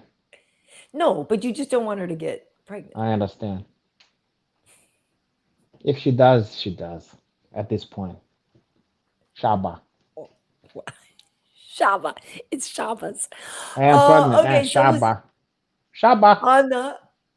on Twitter, I'm over at Karyn Bryant, Kary, and Bryant, as in Kobe, no relation, but may he rest in As in peace. Jabba Jaws. Go And ahead, I'm Jabba sorry. Jaw. Yeah, over on Instagram, it's KB Heat. Listen, all these shows are available, like I said, on Stitcher, Amazon Music, Apple Podcasts, and on